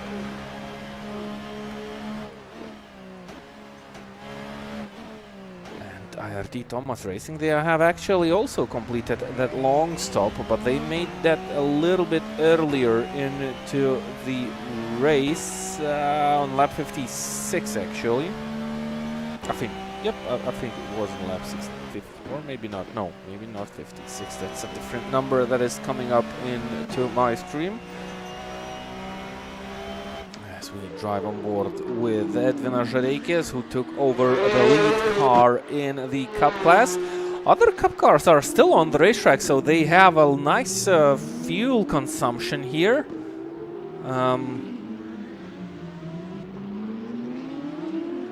they will underfuel the car definitely with the last stop. So they will go lighter for the last stint, as IRT International Racing Team, the GT3 car, is into the pits at lap 68.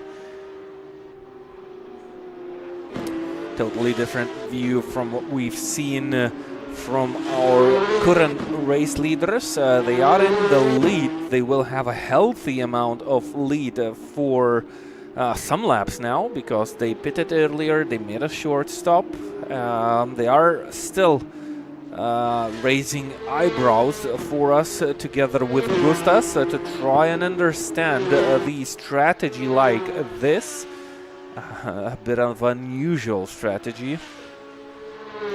Yeah, but it's still looking quite good for the SRC if the driver will avoid mistakes or will not get involved in accidents with other cars.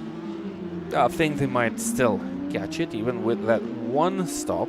But that's the pace advantage that they have now. I'm not sure if that's if that's the driver who is able to pull out a faster speed out of the car, or is it strategically faster? The car made strategically faster, because actually Svidrek, he's driving with number 3 on the car, which means in the pre-qualifying session he was 3rd fastest, and Mitek driver Targaszewski is carrying number 1 on his car, which means he was the fastest GT3 car driver from this field. The Hell was the fastest driver, but I don't think we have him on the track in this race. And Svidrek was actually only 7th, so Targaszewski managed to pull out a 1:3.7 lap in the pre-qualifying session, where Svidrek's fastest lap time was 1:4.0. So he's actually... That may have been pre-BOP. I know that after there was a BOP change where lap times dropped by about 0.3 of a second, so that might be... Okay, for the Audis. Yep. For the Lamborghinis, I think. We don't have Lamborghinis here. Yes, but they got a BOP drop, but... Okay. Did we add anyone? I see only Audis in the pre-qualifying session with a couple of BMWs. But that could be the car that was confirmed in the registration, or the last car that ran. That could be the case. I don't know, we'd have to ask how the system actually recognizes what car the lap time was set with. International Racing Team complete their long stop. Back out on track they go. So, SRC will lead by a long margin at the front of the field. But, again, they still owe us a long stop. Karkelbeck go up into P3. And that is now the first car from the Cup class to get into a podium position. And interestingly, it isn't the Dream to Drive car. Now, the question is, why run such a long stint? Could be part of strategy, maybe wanting to run a much quicker final stint. Oh, the GT4 forgot to brake. And has to go around. And then we'll be able to rejoin back onto the circuit. Going down the bridge. And back on power into the final chicane they go. And still staying out, so trying to use all fuel from that car. Maybe they are sacrificing the first stint. I mean, as you've said, the tires are the bigger problem and the bigger issue here on this virtual race. So maybe they are trying to make the first stint the worst one for them. Yeah, that's true. That was a nice move. The GT4 messed it up for the Notorwaker car, but they got through. So nice job there. The question is, how quick are Klemanskas Racing and Silver Motorsport running? The only thing I would be afraid of here if I was Karkelbeck is that I'm going to get undercut heavily. But and it's then I'm not gonna the have case, the look. Yep, I mean, he was faster. Similar pace. Yep. Let's say, but we'll see what happens once they actually make their long pit stop. That's the only thing I would be afraid of, is getting undercut and then having to overtake those cars. That's the only thing I would be afraid of. But let's see how this turns out. I'm not saying this is a bad strategy. This is just a different strategy. So still not. Ooh, that's the Nordic. don't hit anyone, and doesn't just about. That close. And Gridfather AI, they are also staying out on the racetrack in a GT3 car, so they have completed 72 laps already. Well, they will complete 73 laps without going into the pits. That's how long the fuel lasts in these cars. They confirm what you've said before. They actually run on very low fuel consumption compared to the real cars, and staying out for 74 laps, it's a blast. It's I mean, it's a very long distance, a huge distance for cars like this. And how much fuel do they have here? 120 liters in AC? I think so, yeah. I don't know actually, because I only drove the Cup car, so okay. I don't know how. But I'm guessing, yeah. I'm guessing 120. That's the normal tank size for a GT3 car. It's nice to see some different strategies here in this race. I mean, SRC are in the lead. They have already completed one normal stop, not a long stop. Gridfather AI, they are yet to pit, and they are still way behind the SRC car. That's how much the pace difference is between these cars. What's the gap now between these cars? It's about 59.6 seconds. So it would be about 1 minute and 40 seconds. So more than a lap if SRC had not taken that early pit stop tight into the hairpin with an Audi. It's doable. But it's much harder. You want to use all width of the track upon entry into the hairpin. But it's, well, he proved, Razanauskas proved that it's totally doable, pretty calmly turned into the apex from the middle of the track because he was on an overtake. No issues for this virtual car of Audi R8 GT3. It's a little bit harder on the real track. You always want to make sure you have a lot of track upon the entry into the hairpin. Sometimes it's really difficult to make those overtakes on that turnaround. And still staying out. Wow, it's very long first stints for some of the teams. It's nice to see, though, the different strategies that the teams choose to use here in this race. Identical cars, different setups, and different strategies. I don't think it's going to change much for the cars staying out too long. As Gustas mentioned, they are at risk of being undercut, well, looking at the pace of Mendelis driving the Karkelback 409 Porsche Cup car, it doesn't look too bad. Now, let's try to figure out what the Dream to Drive car is currently doing. Wow, Mendelis is actually on a very nice pace. Lap 69 was slightly slower for Matas Mendelis. I mean, that's also traffic involved.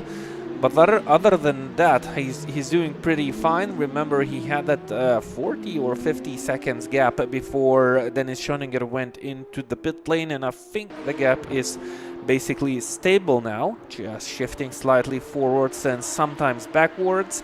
Dvinas Žadeikis was the second fastest driver in the Cup class in the pre-qualifying session, as Team Delta Infinite receive a stop-and-go 30 seconds penalty from race direction. I think the race direction is the real-time penalty app, or is it our real race? I don't remember what it is, but I know there's live race control, so I'm not sure.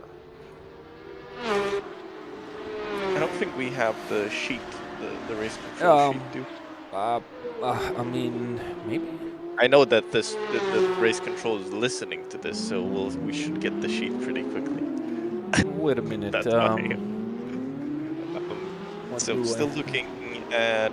So this is Edna Shadekis. Actually, I think I found it. There are no penalties from race control.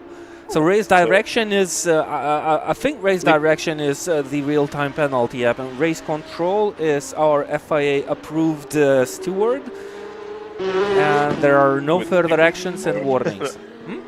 Yep. Oh, there are warnings. Okay, yeah, so there are warnings. Yep, yeah, there are. The sheet was completely empty. No, it is not empty. I can tell you something. Incidents like no braking during incident or not holding the brakes after incident, unsafe rejoin, and more not holding the brakes, more unsafe rejoin causing an incident, and the nicest one is blocking, and the driver who was blocking is Stankevičius versus Spielman, both GT4 cars, and you get a warning for blocking, so a couple of causing an incidents and basically a normal sheet. Not too many warnings, I would say, on a tight circuit like this. 28 cars might seem not like much, but it's a lot on a track like Aurum 1006 kilometers Palanga track. And you have to share that track with a lot of drivers. Mendelis, I've noticed he had a very slow lap previously, now crossing the line, so still not into the pits. And 74th lap was very well now. Oh yeah, there we go. So lap 75 for Mendelis was a 1:09.4, so more issues with traffic, I'd say. Another drive through from race directions. Dokla Esports Club 11. Dokla? It's a tiny... Those tiny letters, I was not able to read them precisely. I will try to find the team. Dokta. That's Dokta Esports Club number 11. They are number 27, a GT4 car that are running in 21st position. Ooh, this is tight for Matas Mendelis. I mean, he's currently third overall, and he's being attacked by other drivers. That's Racing Sensi team that are straight into the pits behind a GT4 car. Look at the car of Mendelis. And a very interesting strategy here. I'd say it's one of the more interesting strategies, together with Gridfather AI. 80 laps completed, still staying out on the racetrack, still using those tires to the maximum. I think that's what they are trying to achieve, eliminate the worn tires and maybe get a very light car for the final stint with fresh tires to get extra pace if needed. But I think they're losing too much now here on the racetrack in that battle with the Dream to Drive car. I mean, there's no battle with the Dream to Drive car, actually. They were 50 seconds or 40 seconds behind now, even though Dream to Drive car is currently 12th with some of the long stop pit stops still out of the way. Look, another very slow lap for Matas Mendelis. 1:10.7, 3 seconds lost to Dream to Drive. So no issues for Edvin Žadeikis here, just doing strong, running 12th, knowing that that's not the real position that they are currently at. They are leading the... I was speaking and I stopped. Why they are behind? Yes, yep. Oh, Mendelis again. You know what I think has happened? I think lap? they didn't go to the end of the pit lane. Yep, that lap that you was talking about. I think they might. Yep, it is. Yep. They're a lap away. So extra challenge for that car, and I think it's out of the running for an overall podium now. Oh, drive through. Many can change. Ooh, what a shame for Mendelis. He was not at fault, and he was forced to cut the chicane, and now he received a drive-through for avoiding an accident in front of him. That's what virtual racing is about. You have virtual race control, which is blind to humanly seen situations, and well, Mendelis has to go into the pit lane, but not for a stop. That's gonna be a 10 seconds penalty for Mendelis. So he had a couple of very bad laps, and it continues for him. So 2 slow laps, 1 even slower with a 10 seconds drive-through penalty, which he has just taken. That's International Racing Team versus Vanago Racing Team. This is an on-track battle. I'm not sure for what position. Ooh, IRT just missing out the breakpoint badly, running into the back end of Vanago Racing Team. Vanago Racing Team just shaking that car across the straight line, saying, "What on earth are you doing here, man? Why are you bumping, rear-ending me?" And they are continuing down the down and under the bridge.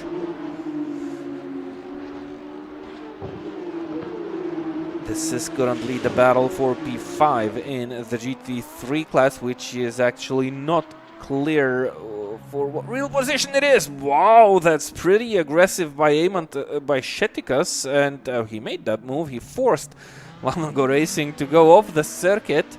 And there was a small contact between, well, in the braking zone, but International Racing Team, they just, well, they decided that they need to stay on the inside. I'd like to see if this is gonna be looked at by race control, not race direction, and it's gonna be looked at.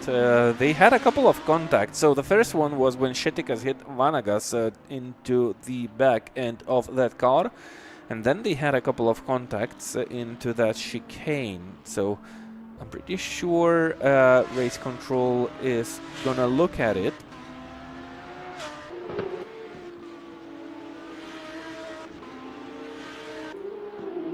As Kalback lost the 3rd place with that drive-through penalty, I assume, to Midtech GP. As we are back to the Dream to Drive car, the team that made that made the mistake, I think, due to the lack of participating in the Discord channels. But if you say they spotted that issue with those long stops when changing the drivers, and it was mentioned in the Discord channel. I wonder if it was mentioned during the briefing, because it looks like this team definitely did not know about the issue. And how do you think it's going to be handled? There's nothing in the rules about it. I mean, if there is no information about how you have to do that long stop in this certain racetrack, it's no fault of the drivers. So I mean, the track basically owes them a lap. And how would you handle this situation? I mean, I would put Dennis back in the car and overtake everyone. Oh, okay. so he's a solution. Yeah. That's the easiest solution, I think, but Endless is going quick as well, so we'll see if he can catch up. I mean, catch up is one thing, but that lost lap due to the specific of this racetrack, I'm not sure if there's nothing you can do anymore. I mean, you can give these guys the lap back. Well, it's an issue of the track, not the drivers. And if there was nothing on the rule book, it's nothing that the drivers could do. You are not forced to go through the Discord and look through the chats, search for information. I mean, if there's nothing said in the papers, I mean, they have that lap for them. They owned the lap. I think we saw this issue last year as well. Yeah, I remember something. I remember something like that. Yep. So I think this is a repeat of last year, and yeah, this is a big issue here. SRC we'll into the pits. I don't know how you give a lap back timing-wise. I don't know. I know Yeah. some simulators allow that. I don't know if the Assetto Corsa does. But then You probably have to start looking through every single other pit stop to see if that has happened. I mean, the We don't team know. can come SRC, to the okay. organizers complaining, and you know, it's not a nice thing to lose a lap without doing anything wrong. So I would definitely go to race control or whatever and say, come on, guys, what are we gonna do about it? I say it's timing issue, not the team issue in this situation, and that problem should be sorted out.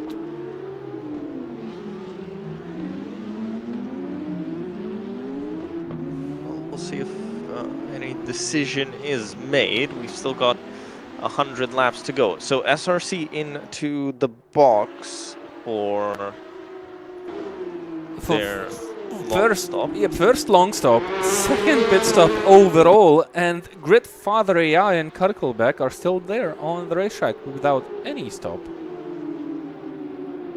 Yep, so what's the penalty for not enough low? Oh no! Wow. I wonder what the penalty is for no long stops. 5 long stops added to the total time of your race. No, I'm kidding. It's a good point. I don't think we have it mentioned anywhere. I think it is mentioned, but you'd probably have to calculate if it's worth it. Or do you get, maybe you get DQ'd.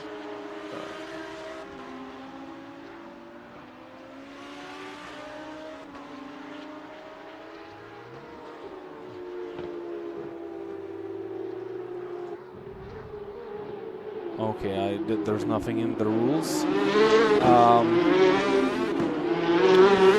about what the penalty might be. It says it's mandatory, so I'm guessing you get disqualified if you don't do it.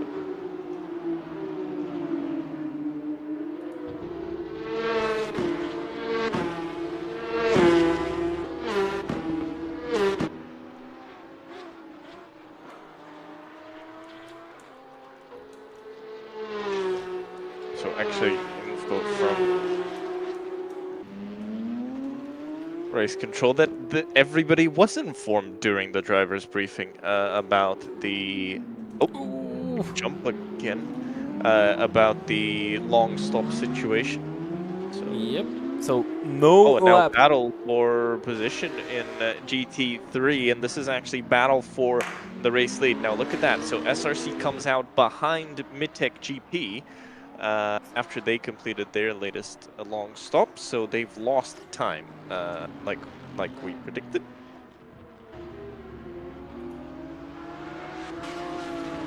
So here we go. This is your battle for the race lead, essentially, because Gridfather AI have not completed their long stop. Here we go. Can SRC get through? They have a newer set of hand-cooked tires on their car. That should give them... and there's a crashing nice GT4, and what are you going to do now? You have to wait for it to roll away. It has, and hasn't held them back too much. Wow, okay. That's a scary sight to see. If you're the car in front, if you're the car behind, you think of this as, ooh, good opportunity. But SRC, well, unfortunately for them, and they've come out behind, and this is going to be a struggle now because Midtech GP aren't a slow car. They're still a fast team. It's still a fast driver in the car, and this is for position and for what is essentially the lead of this Aurum 1006 kilometer esports race.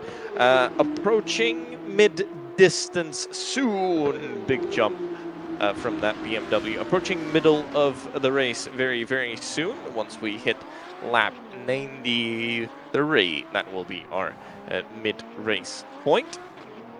186 for the drivers here in Palanga, and expected race length of about 3 hours and 30 minutes. So that's what we expect. If we ran the whole 1006, we'd be at about 7 hours. The real race runs to about 8. because of code 60s and those very long fuel stops. But here we go. This is more issues with traffic. Once again, getting stuck behind the GT4 Porsche, and losing time is the SRC car.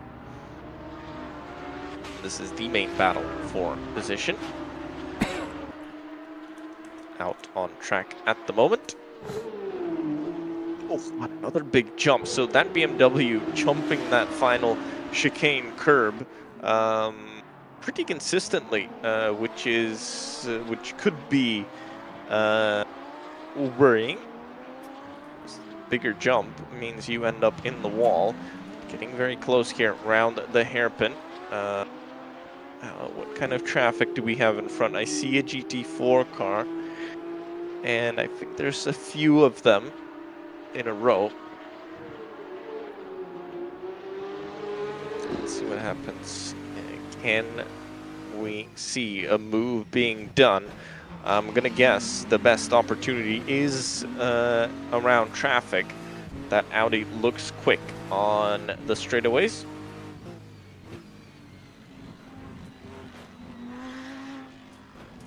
BMW trying it. Well, it's a different line, definitely.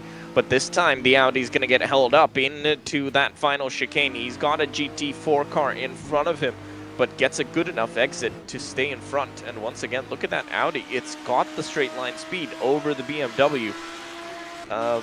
Yeah, for SRC, it's going to be difficult.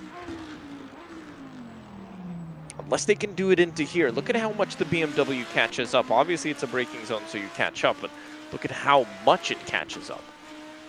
This could be the opportunity into that hairpin. Unless there's a very, very big holdup in traffic. And like this, and actually, no, I think SRC gets maybe held up just that tiny bit more. Some more traffic again as they go on to the bridge. It's all traffic all the time. But can something be done? I think actually SRC are going to be in trouble here. They are. Is the GT4? Well, the GT4 just lets them through. It doesn't have to do that. It's a nice battle, definitely. Nice. With all the traffic involved in this tight track, and sometimes the drivers are forced to choose those uncomfortable situations where you don't have the privilege to sit behind a car and wait till they finish that corner. You just try to use all the available gaps on the racetrack, even if they are tiny gaps. And this is a nice battle for the lead. And another interesting situation is the Gridfather AI strategy. They are still in the lead. Lap 92, almost hitting the middle of the race, and they are yet to make a pit stop. I mean, do these GT3 cars even use fuel? Do they use fuel at all? 92 laps.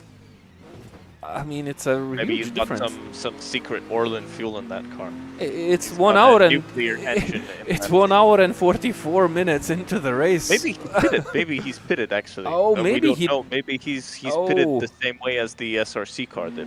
Yeah, maybe that's. Yeah, that would be a nice explanation. Definitely. Oh, yep, they did do a pit stop exactly, and so more interesting.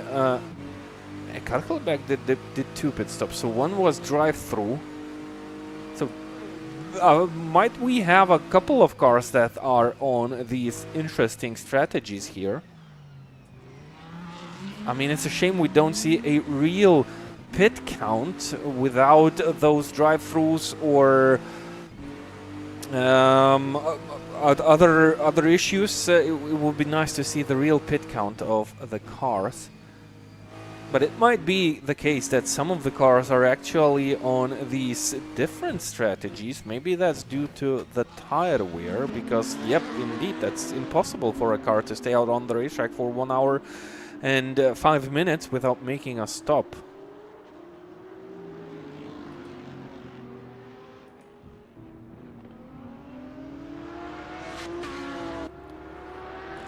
Midway through the race.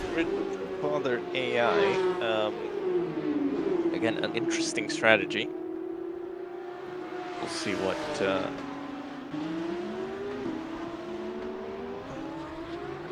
how that shapes up. Obviously, they're fighting more for a podium spot than for the win. But still, puts them out of sync with everybody else. But time is running out. I mean, we've just passed halfway in this race, so and they haven't done a long stop yet. So the clock is ticking, and it's still 0 long stops for them. So they'll have to put in quite a few long stops, one after another. Well, have to put in those 2 long stops, one after another, to be in with the rules. Oh, and here we go, into the pits goes Gridfather AI for a new set of Hankook tires and a splash of Orlen fuel, and there should be a long stop. If it isn't, big mistake.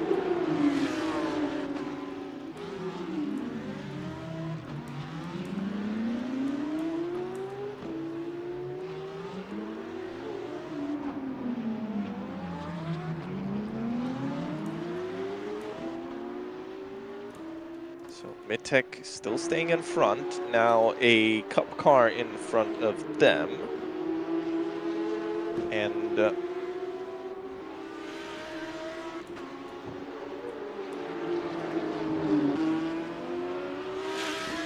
GT4 in front of that, so this is going to be the opportunity for SRC, but still not close enough.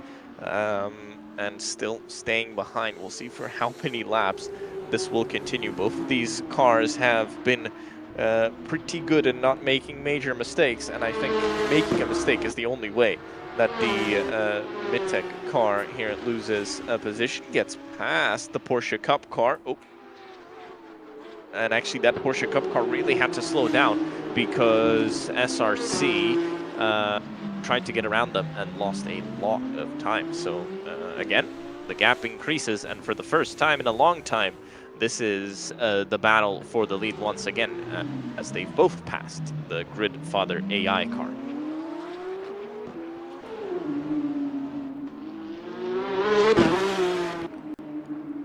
Žadeik is gaining on Silver Motorsports, and Klimanskas racing by Beaver Grease into the pits.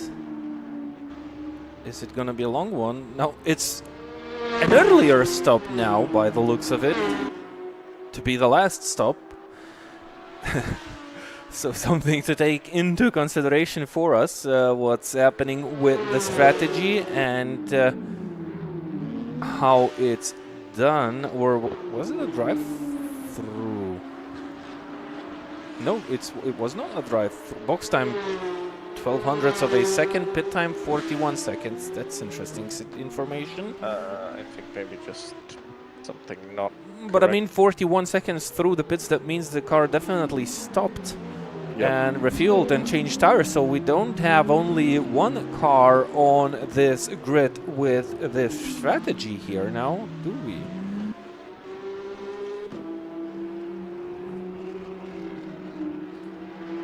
Drive through for just Carlos.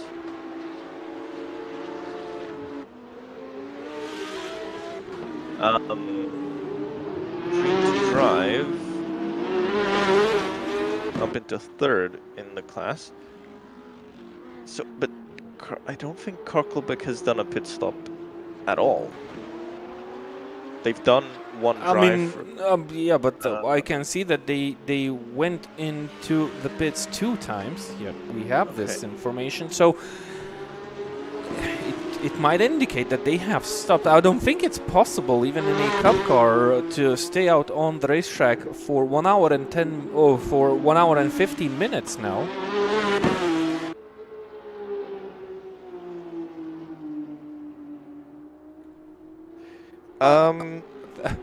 I like how we get confused during the races. Because I know the consumption that is on the sim. With you could make it. You can make it 90 laps ish. So if you fuel save, you can make it longer. So But what is the case for? What is the point for? I don't know. Actually? I don't. The point, I don't know. I can only tell you that it might be possible to do this, but why? No idea. That's a question for another day. Again, the problem is they're pushing their long stops back so much. Obviously, they'll be running very, very short stints towards the end of the race, so having a lot of pace. But looking at the SRC car, it had pace. It's now... Oh! That is AOR. Yep. Yep. And big berth given by the SRC car. But again, you see the SRC car, it was so quick, it looked unbeatable. Now it's just stuck. It can't do much.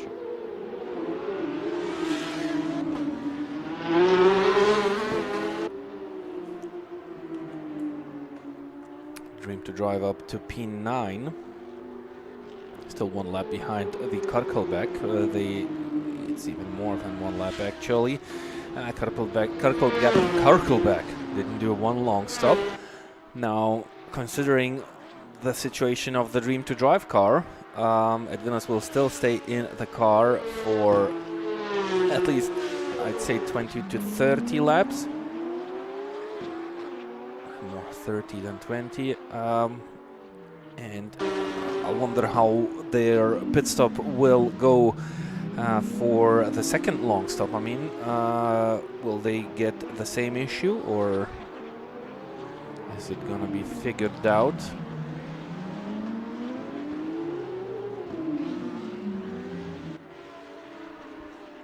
Yep, that will be interesting to see if there is a decision made to give or not give back those laps.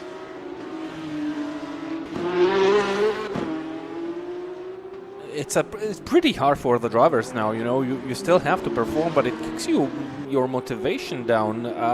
Definitely these issues that happened during the races, and they were in the lead, they were comfortably in the lead. Now they have this issue. You have to be cold-headed to not get this into your head during driving and still do those clean laps, even though you are basically not aware. Oh, no, Nordoker Racing Endurance Team drive-through penalty. You are not aware now for what you are battling, as we see the battle for the lead heating up now between Midtech and SRC, as we are speaking about the team suffering from that minus one lap issue during the long stops. When we have a driver swap, they have to stay focused, they have to do their job. Looks like Dream to Drive team is doing a good job here, so no motivation loss by the looks of it, at least looking at the pace of Edvinas Žadeikis. And they still have that 1 long stop to go, and I think, well, they should be worried, and they are, I think, slightly thinking about it.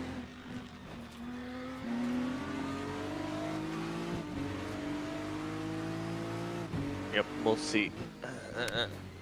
Oh, I'm hearing that there will be laps given back, so we have a big problem now because we don't know who's going to be in front, because we don't know who's going to get laps given back. And how you count them? I mean, just +1 lap. I mean, like minus 1 lap. How do you call it? It's not +1 lap. It's gonna be -1 lap, or well, +1 lap added to your race distance, to your completed race distance. At least one lap. But the problem now is that if you're getting that lap, it's gonna be so difficult in terms of battles. Okay, I think Dream to Drive is still going to win the race either way. I mean, in the Cup class. Yep, in the Cup class. But if you're looking at the other classes or other positions in the Cup class, we don't know who's actually lost the lap. So I'm not sure the teams do either. And maybe somebody will be running very happily in 3rd position, get to the checkered flag, and realize that they've finished 4th or 5th or 6th or 10th because everybody behind is going to get a lap back. So still a question mark there for me. But I mean, it's up yeah, to it's race difficult. control and the stewards to make those decisions. But I can and, tell you one thing: we had a very similar situation in real life racing in the 2 hours endurance race where we finished third, but actually we were first, and we had a big job and tough job. Proving this to the timekeeping system because they didn't catch it. There was an issue driving behind the safety car, and well, we knew our result, but the result when crossing the finish line was different. And well, the issue was found, and the results were shuffled like to the ones that they had to be. So it not only happens in virtual racing, so sometimes it happens on the real tracks. It's going to be hard to figure out and dig out the teams. I think it's the easiest way. I mean, it's not too hard actually. Yeah, look, you have not all the teams are two-driver teams here. Most of them are one-driver teams. So you filter out the teams that are driven by two drivers, and I think there is an easy method here to figure this out. Just, I think it's doable. Especially these days, you can do this. Just figure out which teams suffered from this issue with this current Palanga racetrack for Assetto Corsa. It's not doable maybe during the race. Of course, it's not going to be nice for the teams who, as you said, they might finish first or second in their class and then realize they are actually not in that position. But it is what it is. Issues happen and organizers have to deal with it. You don't have to penalize the teams that are suffering from that issue if they have done nothing wrong. And this is a nice moment. Edvin Žadeikis has been caught up by Mitek and SRC, the teams that are battling. Let's look at how Edvin Žadeikis will act in this situation, losing a little bit of traction on the exit of the hairpin towards Klaipėda. He's now being chased out by Mitek, going for an overtake. Edvinas needs to feather the throttle. That's what he does, and that's how you not lose time in the traffic, but not on the exit. Was nicely handled by Edvin Žadeikis actually here with that lap car. Oh, Mitek off the racetrack. Actually, it was not so nice. That's why Edvinas went wide and again off the racetrack. So I thought it was nicely handled, but Mitek actually went straight on that chicane. It looked like everything went nice. I'm not sure where Mitek went off the racetrack. Lost 15 seconds. And now they are risking to get a penalty here. I think frustration kicks in for Targoszewski here. It's a shame we don't have replays actually. Well, he lost 15 seconds because he went off at the hairpin as well. So that was another extra big loss. At the the Krettinger hairpin. The first time, I guess it was at the chicane, but how? It looked to me that he made that chicane through. Well, Žadeikis lifted. He managed to slot back into the ideal racing line before turning into the chicane. I missed something, maybe.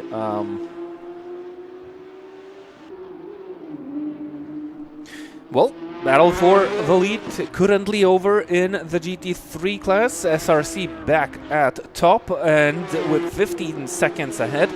One extra stop for this BMW that we are still trying to figure out. And look at Karkelbeck.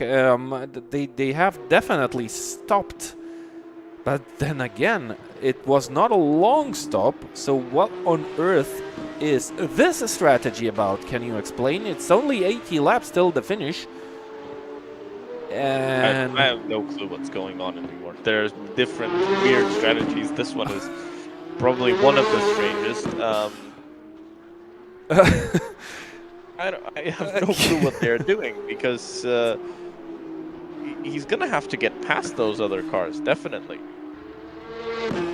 And what kind of fuel does he have? I guess he did fuel up, but then why? Another one of those cars that I don't know. made a pit stop for some reason. Oh, Mitek. 10 seconds stop and go from race direction. It's going from bad to worse for our previous race leaders here. Is that Mitek in front? Nope, it's not Mitek. It was Nordoker who was outbreaking themselves into the hairpin. Mitek into the pit lane for that stop and go penalty.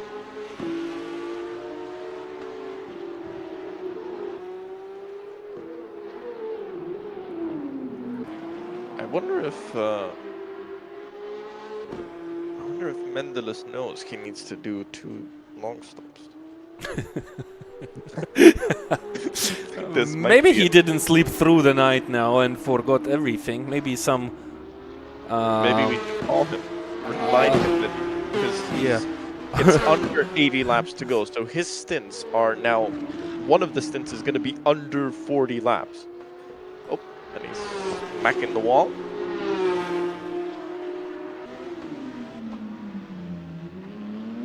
Justina Salduka still needs to get into the car. They are both registered for this race, so...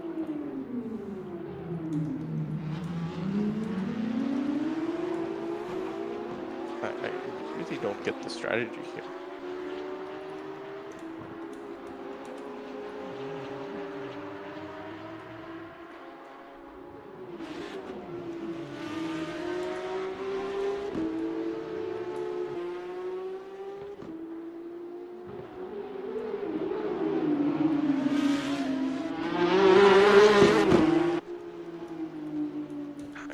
Don't get what's happening, and now 2 red cars together.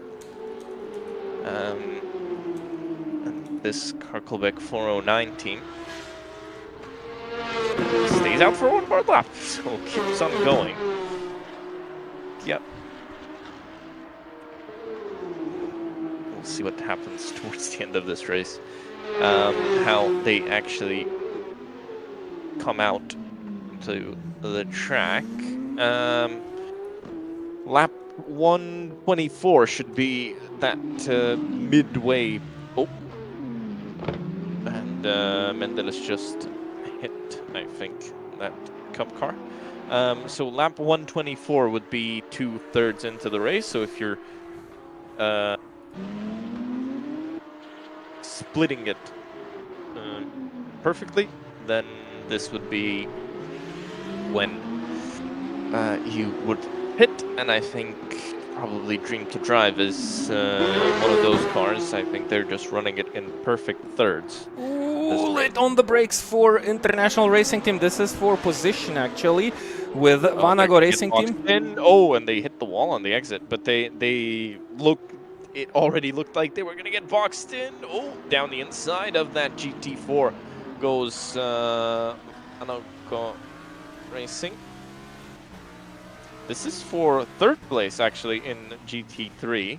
There are a couple of GT3s who... Oh, big jump over that curb, and this should be easy down the straightaway. But it's a drive-through for them. Wow. They just received a drive-through. So by the end of this lap, or by the end of the next lap, they will have to make that 10-second penalty. International Racing Team, or...? Yep, this one. The International Racing Team that just gained this position. Penalty came from race direction once again, not from race control. Cheers for our race control for that. Doesn't need to do that job. The Assetto Corsa real penalty system is doing the job perfectly fine.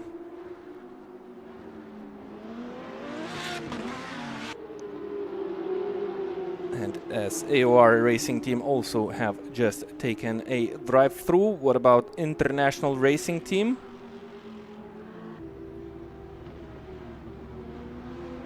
Yep, into the pits. Oh, they flew into that slow down zone into the pit lane. Oh, and they killed one of the team members there. They drove right through them. No, not much of a slow down zone because they're going so quickly. So, yeah, but right through one of those members at the end of the pit lane. He was waiting for a car and, well, got a face full of Audi R8. So here's Grid Father AI. Remember, that's another car that ran very, very long into its stint. Oh, that. That's tight. It's, Oh no. Oh, I mean, that's gonna be a big penalty now. Grid Father AI forced. No, just go forward. Please go forward. Okay. Oh, the car is damaged. And the car is That's gonna be a damaged. long So stop. That they yep. should make a long stop. Oh, maybe that's. So if they're switching drivers, Yep. they're gonna go to the very, very Yep. end.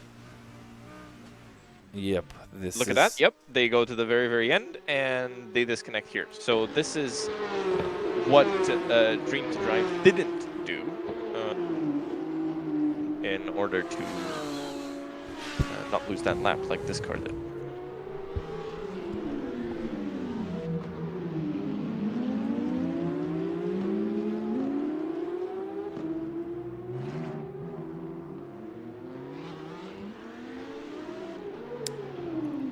Home stage of the race. Suddenly, Dream to Drive. Oh, another 10-second stop-and-go penalty for Nord Oker Racing Team, the Cup car, as Edvin Žadeikis is in a nice battle trying to get those podium places back, and they are actually chasing down Silver Motorsport now. 7 seconds separate the two cars at this moment. This is a battle for position, even with those issues that the Dream to Drive is facing, and what we've heard that the laps are gonna go back to the teams that lost those laps during those long stops when doing those driver changes. And still, Edvin Žadeikis chasing down Silver Jofert. Not by much. Well, sometimes almost by a whole second, as Karkelbeck received a drive-through penalty. I mean, what's happening here? It's a penalty shower on the racetrack. Another drive-through penalty for the red car. Oh, Edvin Žadeikis, I was speaking about him. This was a big issue, a big mistake. I think the car might have some damage here. Late on the brakes, missed the chicane, totally clipped the concrete tire barrier, as we call it on this virtual Palanga circuit. Looks like the car is pretty much okay, at least on the suspension side. Looking at the timing, he did not lose too much, so he might escape with this quite easily. Gap was about 6 seconds. It's now up to 7.2, so I mean it's not big of a loss as Karkelbeck is doing that drive through again. I'm not sure for what these penalties are handed out for the drivers. Usually it's for some cuts of the racetrack, maybe cuts of the chicanes, or oh, actually it might be for the penalty system also. We have this incident system. Might that be involved? Yes, indeed. I think Mendel has just received that drive-through for exceeding the incident count, which is 32 already by his name. As AOR have completed their first second long stop. I think there is gonna be, or might be, penalties. It didn't look too nice as how he ended up facing the entry of the pit lane. And this is a battle between Karkelbeck and Silver Motorsport. Not for track position, but actually due to the different outseeing strategy of the cars, it might have been a battle for position. But finally Mendel is going into the pit lane. Finally, he remembered. And yep, going for a driver swap. Now, what I'm certain of is what this team is doing is they will put Justinas Saldukas in, and he will finish off this race, but he will have to do that long stop in between. What about Okay, I'm not familiar how the long stops work, but now let's say you are two drivers team. So if you're one driver team, you can do that long stop sitting tight by your pit box. But if you are a two drivers team, do you have to Yeah, you can do the exact same thing. You can do the exact same thing. Okay, so it depends on the time spent in the pit lane, and it counts. So that's what Justinas Saldukas will have towards the end of this race. He will have to complete 70 laps, and during those 70 laps, he will have to do two long stops. So that means every 35 laps, well, after 35 laps or so, he will have to go into the pit lane. This is definitely an interesting strategy, which is hard to explain even for us that we've seen quite a lot, and I think there was no single race, no single endurance race where we, together with Gustas, were not curious about in different strategies. Yep, quite a few very interesting strategies that we're often confused by. Here's Gridfather AI. Let's see what they do here.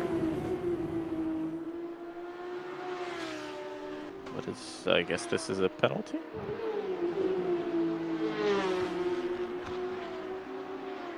Yes, drive through.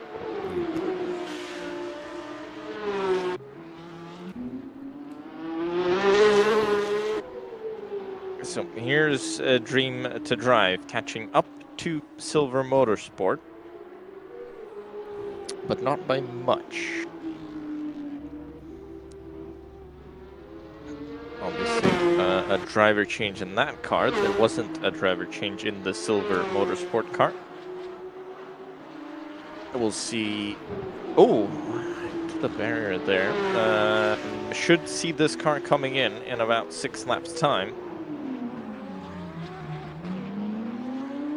to do their final long stop and their driver change as well.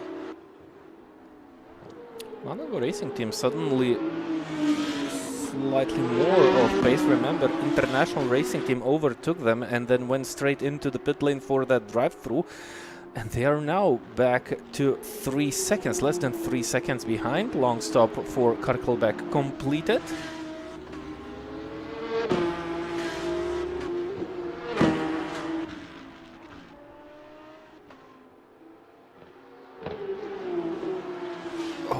Tight. You have to deal with the tight exits of the racetrack and also deal with the traffic of the multi-class race, and still try to chase down your main rival. It's tight into the chicane. Ooh, one car went straight through the chicane. It was a GT4 car for Fun Sim Racing up into P10 at this moment being. And Silver Motorsports into the pit lane. It looks like a long stop again, and this is the more preferred strategy, at least something me and Gustas understand. Yep, and I think Silver Motorsport just trying to cover themselves off from a from an undercut from Dream to Drive. But they had the gap to react anyway, so their final stint just be that tiny bit longer, but shouldn't be much of an issue. Look at that. It's a nice traffic on the highway of Palanga. Plenty of fast cars trying to fit through the corners tightly, and well, for most of the time they managed to do that successfully. As we look at the LT Racing GT4 car, which is not in a perfect shape at all, as the IRT now has to deal with the traffic, trying to chase down their rivals. Vanago Racing couldn't leave for P3.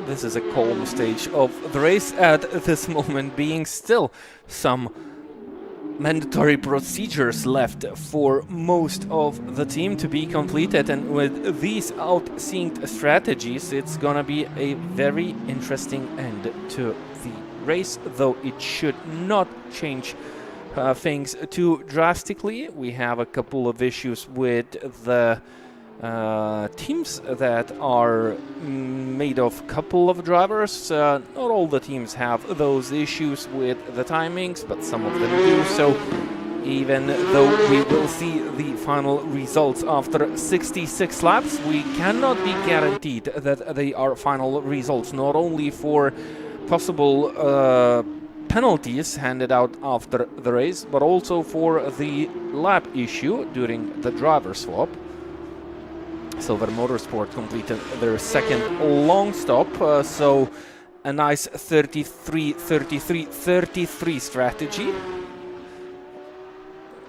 Completed the second third of the race distance and went straight into the pit lane. Klimanskas Racing for their final stop of this race. As we still look at the Vanago Racing Team and International Racing Team, things get heated up as International Racing Team managed to get back on the tail of that number 5 Audi in front, and they've done it already today. They made that pass, and I think they know how to do it, but also at the same time Vanagas knows how it has been done, so he has the chance to go against it as Mitek go into the pit lane for their final long stop. Another normal strategy, if one can call it this way, 2 mandatory pit stops in a 196 lap race.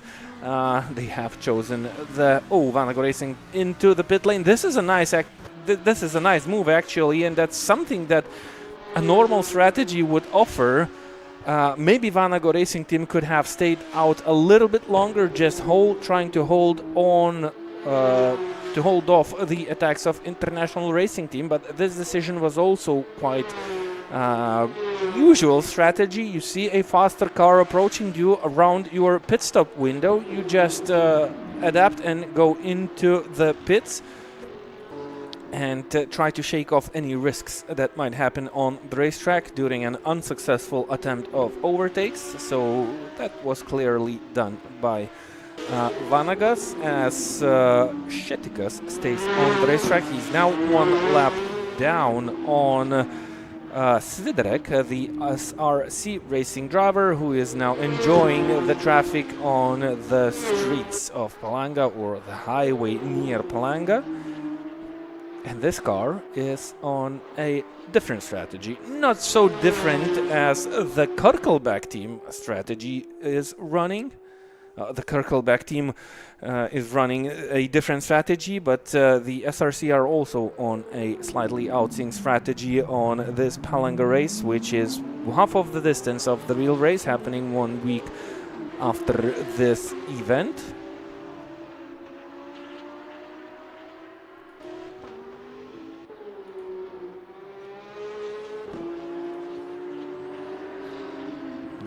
Father AI, they are currently third. Top 9 looked like he was. Oh, yep, there was a Porsche. I thought I heard it. Oh, and it was actually Silver Motorsport, and they are in a battle with Dream to Drive. Oh, breaking themselves. They just completed their second long stop, and they are the first Cup car that have completed their two long stops, so they should try to avoid mistakes like these. Roughly 60 laps stint is ahead of Klimanskas.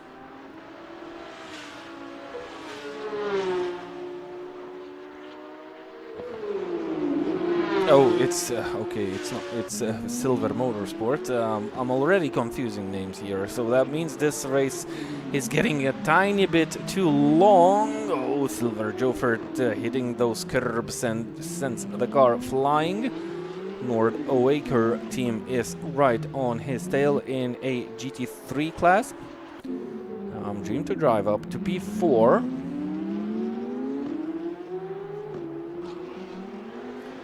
with those long stops kicking in.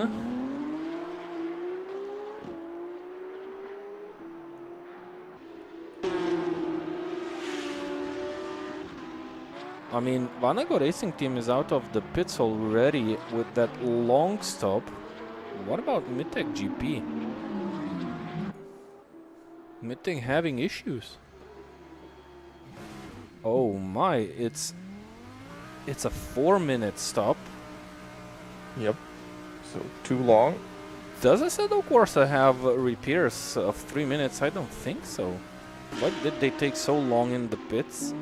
They lost out to Vanago Racing Team, and I mean, they were the car battling for the lead, for the win of this race.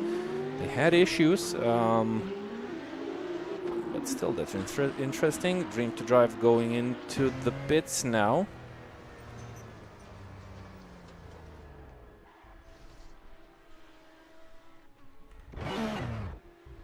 Oh, making sure they're across the line. No disconnect is happening. Issues? Yep, it happened. So we're just waiting to confirm they were across the line. They were probably waiting on the WorldSimSeries timing page as well to make sure that they were for sure across the line. To not lose another extra lap. Trying to handle the situation now. Schoninger will get back behind the wheel of the Dream to Drive car. As it's all about where they rejoin relative to the silver motorsport car. That is the car they were fighting for position. Yep, they were trying to chase them down, and Silver had an incident here on the exit of the chicane towards the Kretinga hairpin. So he lost some time on the racetrack. It might be tight, but I think the Dream to Drive car should be safely through. We'll see.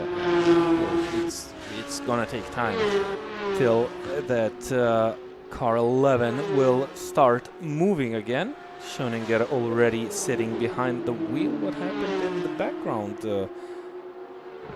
Mitex are having loads of issues. I think the driver kind of lost motivation. As soon as they had that battle with the SRC car and that accident on the second chicane near the fuel station, things kind of started to go out of hands for the car number 1 in this race. They received a penalty, then more mistakes came, and the mistakes keep happening here. And well, they didn't have to turn around, they were just turned back around into the right direction by a GT4 car, and AOR car outbrake themselves while overtaking the Mitek car, and this is actually for position. And AOR, was it a damaged car? No, it was sliding, but well, a very nice controlled race. The race suddenly became a very scrappy race, and Mitek have a heavily damaged car, so no wonder they were spinning around. And if they want to finish this race, they will have to go to the pit lane to fix the car, which they are currently trying to keep on the track. They are losing pace, definitely. There are still plenty of laps on the board to finish off the race with a car that needs to be handled like this. Well, in real life situation, you wouldn't see this. If you'd see a driver trying to drive a car damaged like this, it would receive a meatball flag at least. And I don't think it would make. I don't think it would make it a very long way around the track. They're trying. So Targaszewski is trying to deal with the damage and stay on the racetrack, but they are losing plenty of time. So no matter what they do, they will lose a lot of time in this situation, and they actually decide that this is no good situation to try and keep that car on the track, and they went straight into the pit lane. They will try to fix it, and the car that was a rival for the SRC team is now out of contention in that battle for the win of this race. That opens up the door for the Cup cars that are doing a good job in this race. Dream to Drive, now driven by Dennis Schoninger, is up to P10, or well, at least in the top 10 places. And the Cup class is currently led by Klimanskas Racing by Beaver Grease. But they have that one long stop to their account. So do Kirkelback team. So Kirkelback lost a lot of time. I mean, they are 22 seconds or so behind Klimanskas Racing. Both have one long stops completed. Something is not counting up for this red car. They have the pace by the looks of it. They are fast on the racetrack. They are gaining on Klimanskas. Oh! Is it Nordoker? No, it's again Mitek. This car, it has gone from very, very good to well, very, very bad now.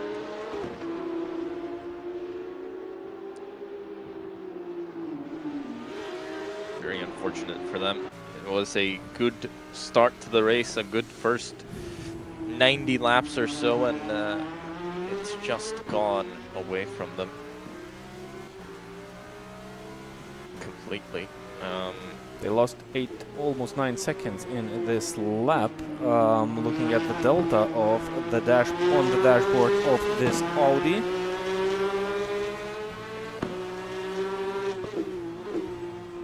Has to stay oh! Wow, that was lucky. That's a scary thing to see. That woke me up at least. Oh, these concrete tires are so nice to have on this racetrack. You never know what to expect from them. I wasn't expecting that, but it's so sudden when you're driving behind somebody. Yeah, that's a real wake-up call.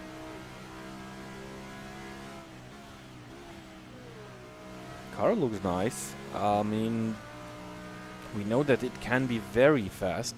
We also know that this car was the fastest of the participating cars in the pre-qualifying session, and it holds the #1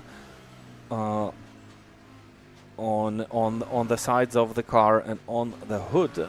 Well, it should hold it. Well, Assetto Corsa doesn't have it, but it is the car #1 for the pace it had before this race. Now they run 9th. I'm pretty sure they should climb at least a couple of places in the ladder. It's really hard to say what position they are currently battling for, because they had that extra pit stop due to the damage. They made a lot of mistakes. I'm not sure if the pace is back, if one could say so. Let's try to compare the pace of this car to the SRC. Yep, indeed, the pace is back, well, at least for the last lap, so they had a very dark period in this race. Hey, hopefully it is over. I'm not sure what caused it, but it looks like the car is back on the track and it can extract the same speed it could carry around this circuit in the first half, at least, of the distance.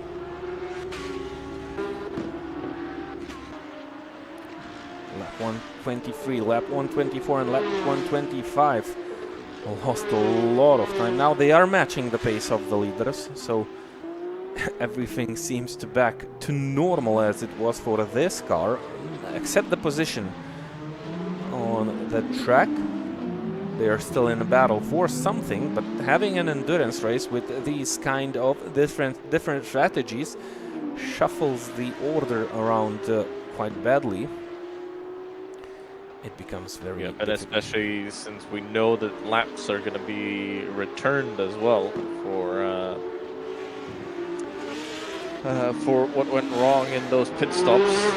This is even more difficult now for us to figure out. I mean, yeah. At the end, the results will be final at some point. Definitely not at the end of the broadcast.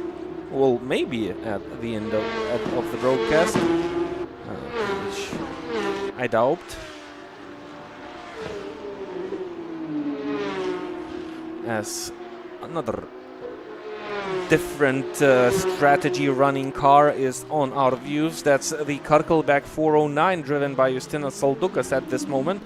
They are second in the Cup class. They are currently in a battle with Klimanskas racing team. And looks like they are not having a very good race. Also, lap 126 lost 10 seconds to Klimanskas racing team. And they managed to shave off 900ths of a second on lap 128. So it looked like this car was looking at a podium place. Well, I mean, was looking at P2.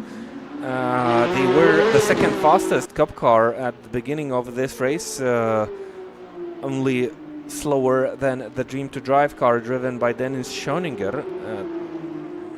Now it doesn't seem so fine. Always losing to... Looks like they are losing to Klimanskas on pure pace also.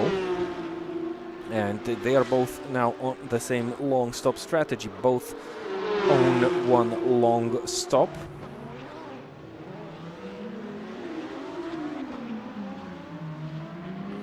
As Šetikas is currently third, but they have completed 2 long stops. Now, no, actually, yep, Šetikas International Racing Team, they are third. They have completed 2 long stops. Gridfather AI, they have completed 1 long stop. SRC also only 1 long stop.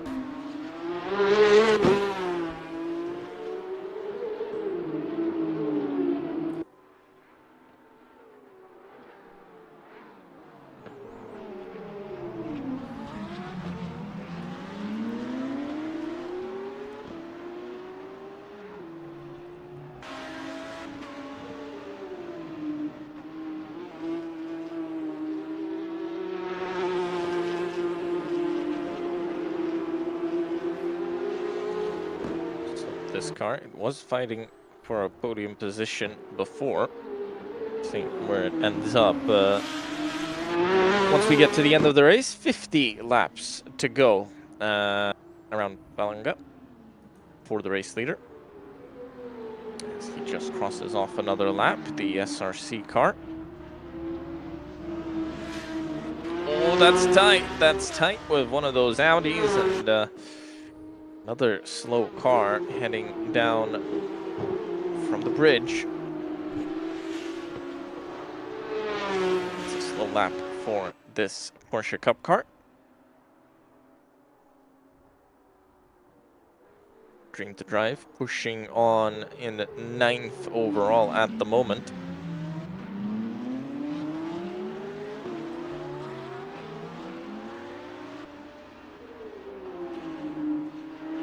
Actually, we haven't given much attention to the GT4 cars.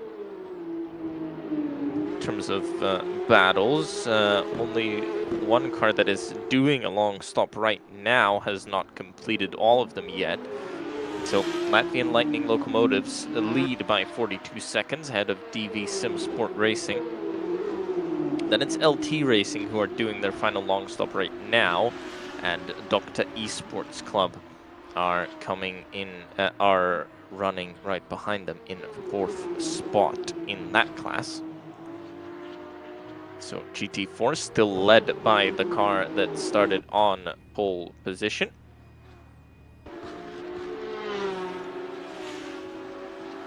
Interestingly, last year, Latvian Lightning locomotives finished second in GT4.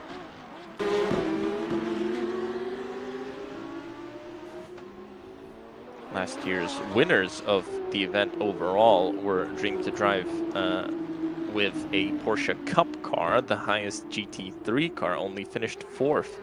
And that was the Sean Clark racing car of Jan Nims and Simon Speff. And race time 212 minutes last year, so just a bit over 3.5 hours. But fastest lap of the race was at 1 minute 4.9 by a Cup car. This year it's a 1 minute 4.3 by a GT3 car. So we should have a distance record, not a distance record, a time record. Obviously only the second year of this event, but still, the records are there to be broken, and we hopefully will break one here today. The Cup car has actually pretty much stayed the same as it was last year in terms of all of its physics and everything, but it has been BOP'd, so it has been slowed down. The GT3s, last year they were the original Kudos GT3 cars, and this year it is the ACF GT3 cars, so faster cars. Well, newer models, the Evo versions, the newest Evo versions of most of the GT3s, but we do have only 2 GT3 manufacturers here in Palanga, Audi and BMW.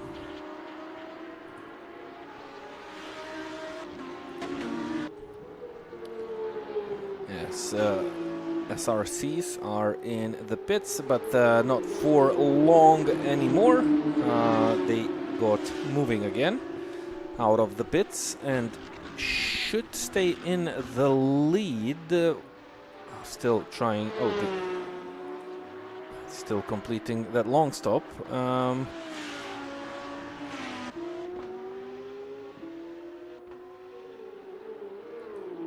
Now. Yep, I was trying to figure this out. So Father AI into the lead for a brief moment of being. They will have to go in for that long stop. Also towards the end of this race. I mean, at some point of this race with 38 laps on the clock as Svidrek hits those curbs. My head keeps spinning around thinking about the remaining laps. Not a lot of laps on the timing sheet, and it's actually 48 laps, not 38. So less than 1/3 of a distance has to still be completed, and we still have cars that are yet to make those second long stops. Not too many cars to do so. One of the cars is the Gridfather AI, the other car is Klimanskas Racing by Beaver Grease, the next car is the Karkelback 409.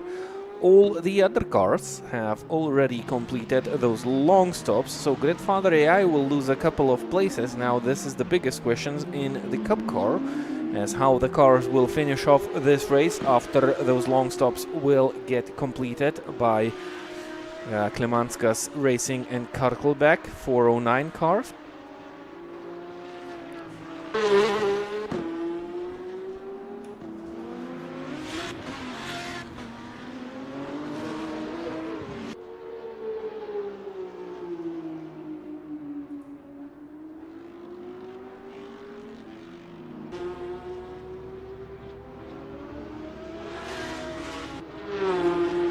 Still leads this race, but the SRC car closing in on them.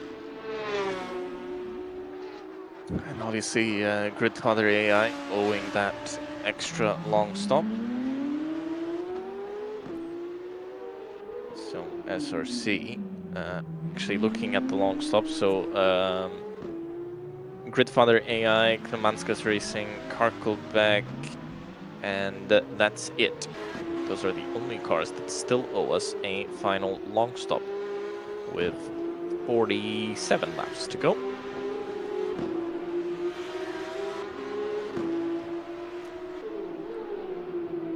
But SRC in a very, very good position because International Racing Team are the next car behind them, but they're a lap behind, a full lap behind them. So SRC, even with that very, very interesting strategy at the start of the race, are in a very, very good position at the moment. May take another drive-through penalty.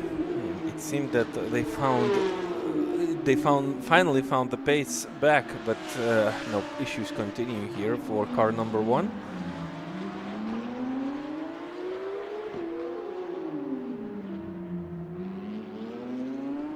Yep, but they're out of the fight for a podium spot anyway.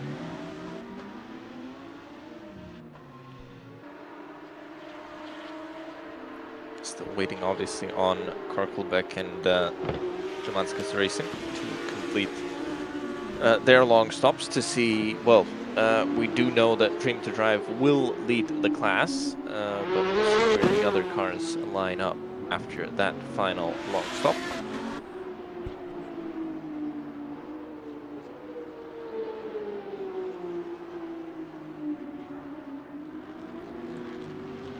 Do expect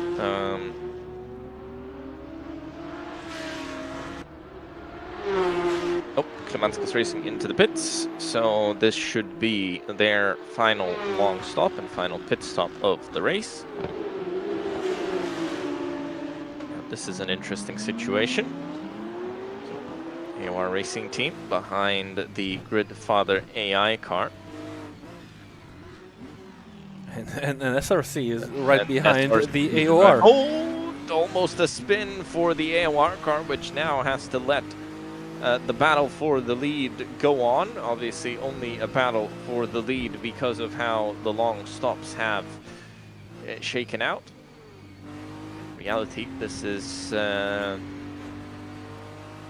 battle between cars that are 2 laps. There's 2 laps between these cars. Yeah, but they still have to battle it out on the racetrack. The SRC, they have the privilege to just try to follow the Gridfather AI car until it pits if they don't want any mistakes. And it's not gonna take too long because Gridfather AI are into the pits for their final long stop, so that will leave only this car to have not yet completed the second long stop. So interesting strategies on the track. It might be tires related, as you said. Fuel was enough, but maybe the teams decided that the tire wear of 200% is a little bit too big to stretch them out into 3 stints overall. Maybe that's why we see a couple of extra stops in between the mandatory pit stops by some of the teams.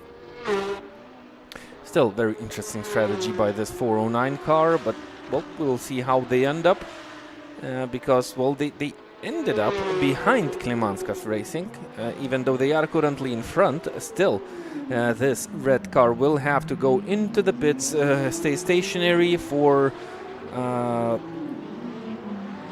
3 minutes, and then get back on the racetrack. Well, I thought it was Mitek again, having some fun around the corners. It was actually Nord Oker car this time, the GT3 car that was almost spinning out. Mitek are tight on the track.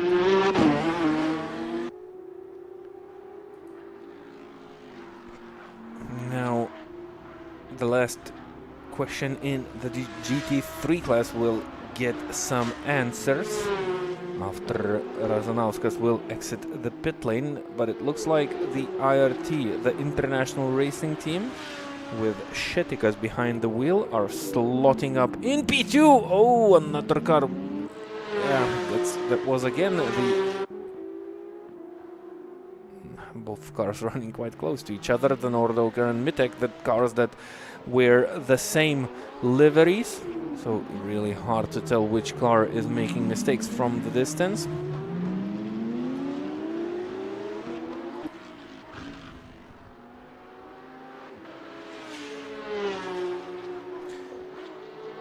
Dream to Drive ended up ahead of Klimanskas Racing, so you know what that means. It will end up ahead of Kirkelback 409 team, as they will complete their final long stop. And if they'll receive that 1 lap deficit, that means they have crushed their rivals.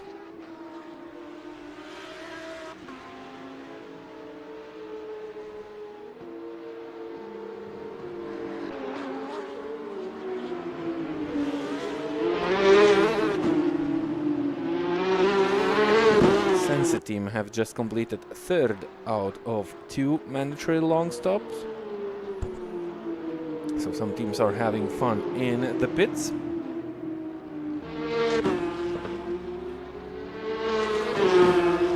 And Sensi team have received another 177 seconds stop-go penalty for something bad with the timing. SRC overtaken 2 cars. Oh! Having fun around the chicanes. That was the Karkelback car. Justin Saldukas braking a little bit too late and almost losing the car through the chicane. Now, we could say there are 2 class leaders in one shot. One is SRC, the GT3 BMW. The other is the Dream to Drive car driven by Dennis Schoninger. And even though the Dream to Drive car is currently 2nd in the Cup class, Karkelback is still owing a 1 long mandatory pit stop.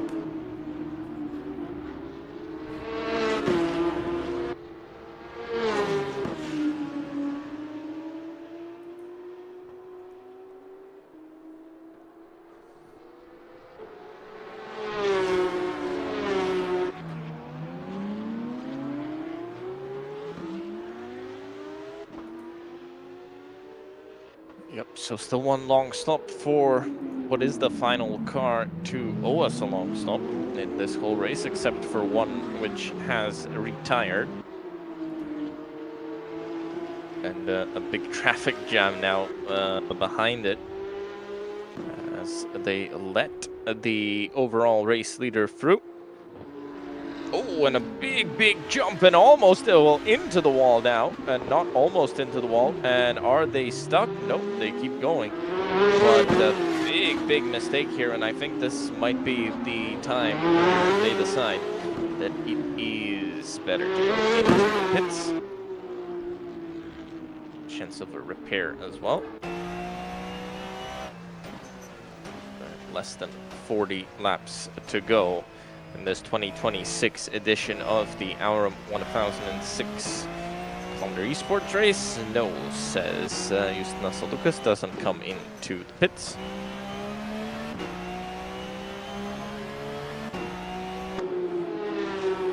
But I don't think this car is looking at a podium spot, looking at how the gaps are at the moment. Here's the Midtech car. So running in 6th spot in the GT3s. And, well, just about an hour ago, they were leading the race, and they were leading the race on merit. It wasn't just where they stacked up in terms of the pit stops. They were really leading the race, and look at where they are now. Ooh. Oh, and another mistake. And slowing down to not receive a penalty. They hit the brakes intentionally to not gain an advantage after cutting that chicane, but it set the car nicely into the air, as at that moment being SRC Svidrek having fun on the racetrack, setting the fastest lap time of the race so far, 1 minute 4.2. Finding some pace late on.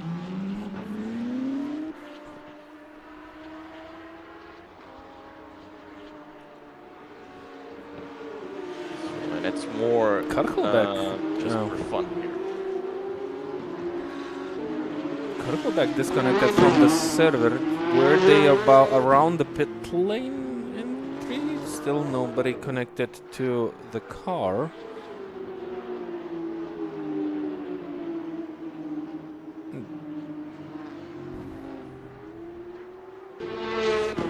Was that the planned pit stop and a driver change, or was that an issue? Because there's still no one behind the wheel of that car. That car is currently offline. And I did not think, yep, Mendel is behind the wheel, so he's back on the racetrack. So it was basically a one driver's race. Saldukas drove 32 laps. Mendelis drove 113 laps, and he'll drive 37 laps more or so. Yep, well, Mendelis looked like the quicker driver in that car. Maybe the team still wants that push for a podium. And this is probably the only opportunity to still have a push for the podium. But they will be about one lap down when they will get back on the racetrack. I wonder how they lost it, actually. They had the pace. They were not terrible at it. Well, maybe Justinas did a couple of mistakes, but still, they were running comfortably second. Well, they made that pit stop, remember, or at least ran so long, so could be part of the issue.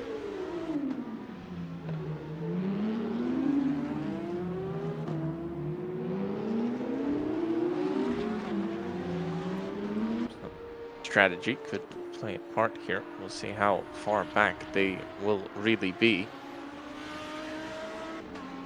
And will that be a gap that can be closed down? I don't know if it is. With very little time. Obviously, they'll be in with low fuel, in with brand spanking new set of Hankook tires, so they'll be able to really push it. Oftentimes, though, at this place, when you have to really push it, mistakes can come about, especially with those concrete tire barriers. Here they are, back on the circuit. We'll wait, I think, until they cross the line to really know the actual gap, but it looks to be about 20 seconds to the For Fun Sim Racing team and over a lap to Klemanskis Racing. So this, well, would have to be stint for the ages. Yeah, they would have to find a secret shortcut somewhere to try and get back to the podium places, because that's only a battle for P4 in the Cup class. For the car that was running strong in P2 at the opening stages, they did lose quite a lot of time. And they ran a very interesting strategy, so I'm not sure which part of the race went wrong for this red car, but some part definitely went really bad. Look at the Dream to Drive and the domination. Remember, they lost one lap, so they are actually one lap ahead of Silver Motorsport. And they should be about P6 overall. Yeah, should be about P6, somewhere near Gridfather AI, if they will get that lap back for them. But I don't think they will think about it too much. No, if it's not an overall podium, I don't think it really matters that much.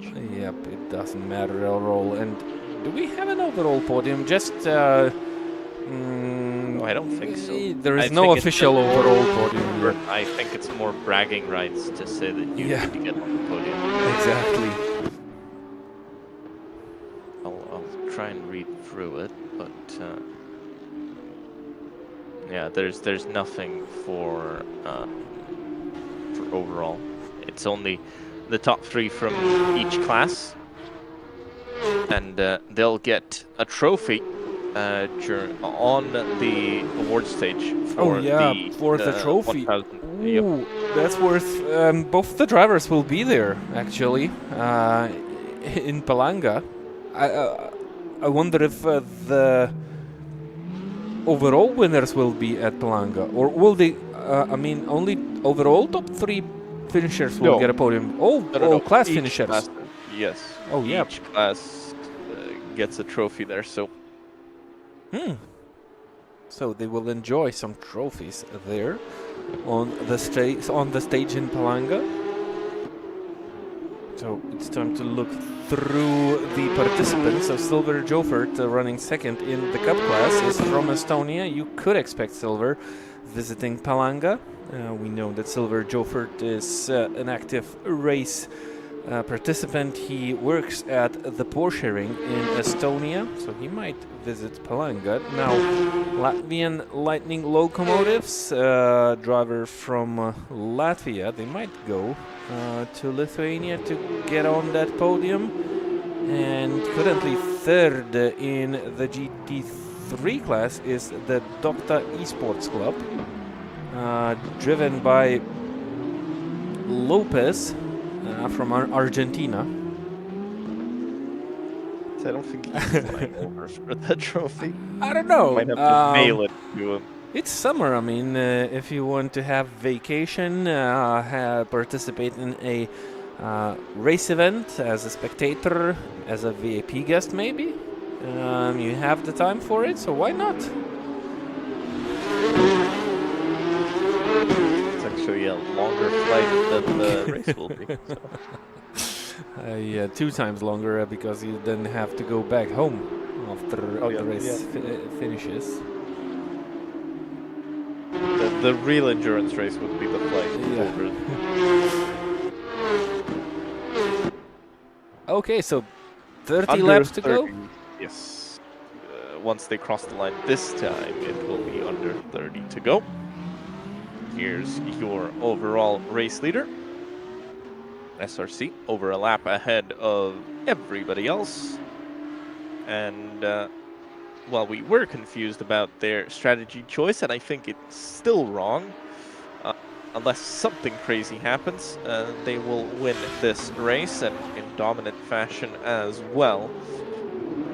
But they were under pressure from that Vitek GP car until their race fell apart. Yep, and they are now P6 overall, P6 GT3. And there is no direct battle on the racetrack left unless something happens. Well, AOR Racing Team are trying to chase down Vanago Racing Team. This is for P2 in P3 in the race, so for the final spot on the podium.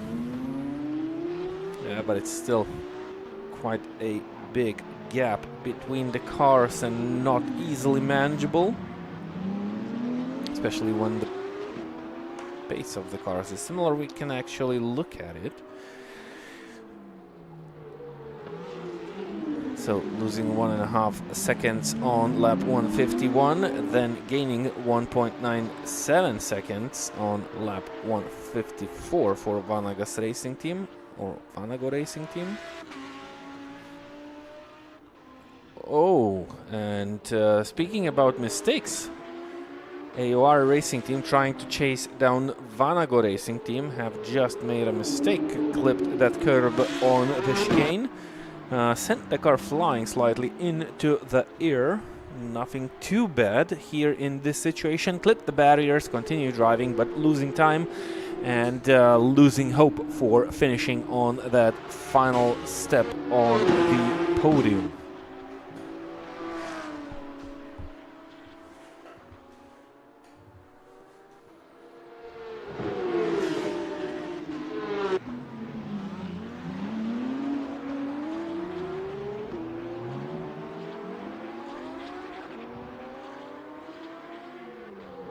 So 20 seconds that gap, and it's another 20 seconds in front from Vanago Racing.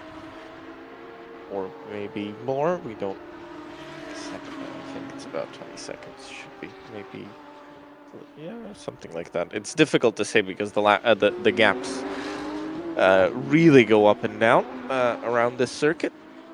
Same thing was happening last year as well. As the sun slowly sets around the track, the shadows have come in, maybe a few clouds as well. You can clearly see it's just that little bit darker than it was at the start of the race. You see the headlights a little bit more prominently on the road now. And less than half an hour to go of this 2026 edition of the Aurum 1006 kilometer esports event.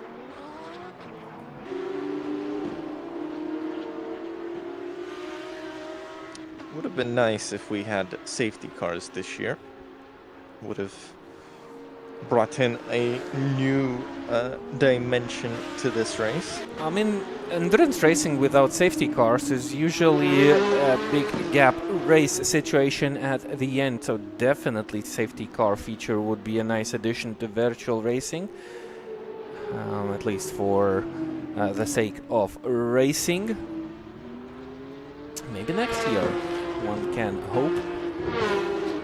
Yep, would have been a nice feature. We had some incidents that would normally require a safety car. Obviously, with the damage model here on AC, the cars can still continue running even after they flip 100 times, but maybe some kind of change to the damage model. Somehow you could make it more punishing. I don't know if that's a possibility, but something I'd love to see. And for other events on the AC platform, sometimes you lack that heavy damage that really punishes teams for making mistakes.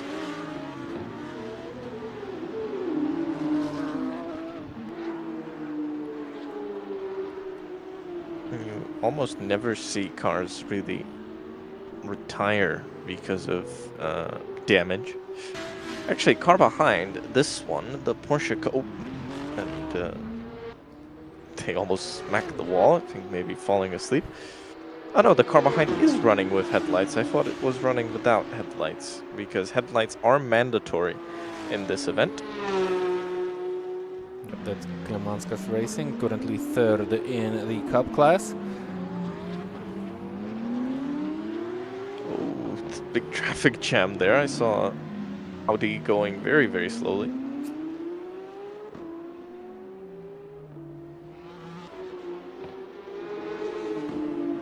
So has gained back some time in the last 2 laps, but still, I think the gap is just that little bit too big unless Silver Jofert makes some kind of mistake. I don't see Klemanskas catching up to him. Still, a podium finish is decent. But I'm sure he'd love to be higher up. And Cup class leader Dennis Schoninger in that Dream to Drive car is running away with this one once again. While Edna Žadeikis was at a similar pace, he was still quicker than the other Cup cars. Dennis puts it into another gear and goes off running from the rest of the field. Remember, they had lost that lap early on in this race, so at that first pit stop. So he really is just a lap and a half in front. Little smack to the that outside wall. He's flying though. He braked so late into the chicane, he almost didn't hit the accelerator on the exit of the chicane until he reached the braking point to that hairpin. I would like to sit in this car for one more lap, but this is how a very fast driver handles the car on a Assetto Corsa platform. Unbelievably fast, and no one is able to match the pace.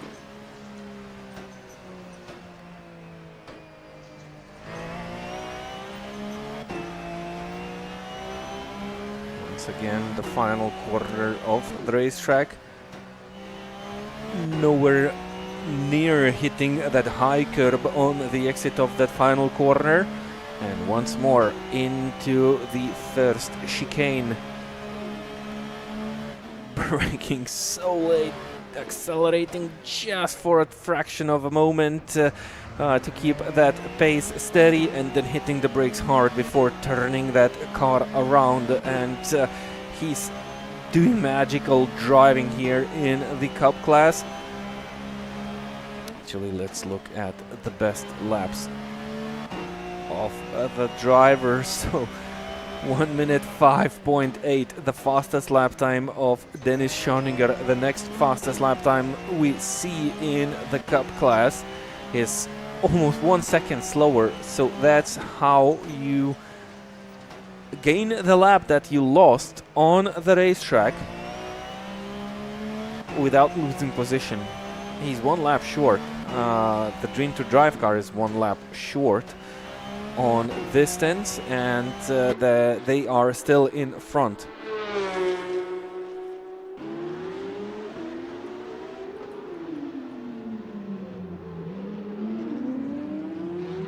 Still traffic on the track. If you look at different parts of the circuit, cars all over the track, even though there are only 25 cars now racing, but the highway seems so busy. Cars everywhere, and you constantly have to deal with traffic, with overtakes, with safe overtakes, and it's a nice race basically with such a huge traffic. I could say there was not a lot of incidents during this race. Of course there were incidents, and some bad incidents, some not that bad, but still I'd say it was and is a pretty clean race, having all these nuances in consideration. I would say the teams did a very nice job. Oh, what happened here? Klimanskas 5 seconds behind Jofert. And Jofert in a big gaggle of cars. A lot of Yep, Jofert lost 8 seconds, almost 9 seconds on lap 157. Yep, so something pretty major happened there. To lose that much time. The car is scrambled, has bruises. Does it influence the handling? I don't think so. I think they're pretty bruised anyway. I'm not sure that he had an incident. 8 seconds could be the time loss when you miss the hairpin at Kretinga corner. If you go straight on, that could be the reason why. Obviously he was... Oh, that's tight! Wow! Oh. I really thought he was gonna go into that wall. He's feeling pressure definitely from behind. Oh, pick slide and a miss of the hairpin. That's very wide there. And the Audi also missed. Kaspar Sim Racing also missed that corner. It was in front of Jofert. It's now back at being behind, and Klimanskas is now in some traffic. Well, the AOR GT3 car is definitely faster, so he has to deal with the GT4 and try to chase down the AOR car as much as he can, because that AOR car will be in position to overtake Silver Jofert as he lets through the Kaspar Racing car. So we actually have 3 cars, 3 Audi cars in the same livery here in this race. And he lost a little bit of time there in that traffic, so he tries to play it safe. Looking at the laps, not a lot of them remain in this event. He's still in front, but only 3.5 seconds. Remember, the gap was around 20 seconds. So any mistake now by Silver Jofert might cost him the 2nd place in the Cup class. It's a shame we don't have the tire age here. Do we have the tire age?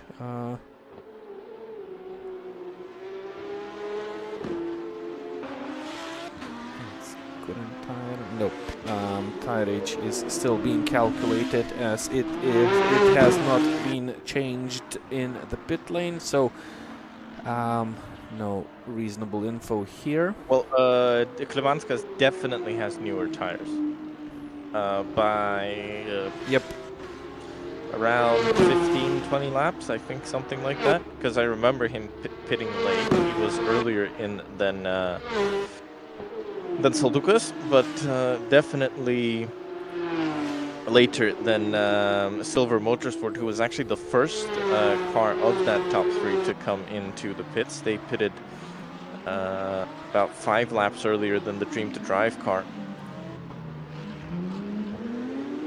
And Silver Joffert behind the AOR car now, as Klevanskas has a clear track ahead of him between himself and Joffert, and it's a gap of 3.8 seconds. Now, 18 laps to go. It's definitely doable. Just, well, when the drivers are not in traffic or on pure pace, the pace of the cars is pretty similar. Klevanskas lost 1 second on the previous lap because he was dealing with that traffic, and Klevanskas actually has Schoninger on his tail. So when you get overtaken by a GT3 car, it's not that bad.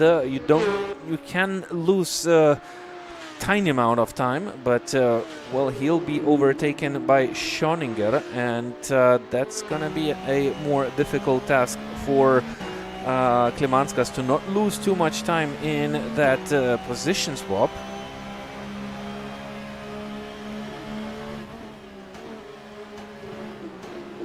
Oh, a GT3 car getting back on the track that missed the hairpin.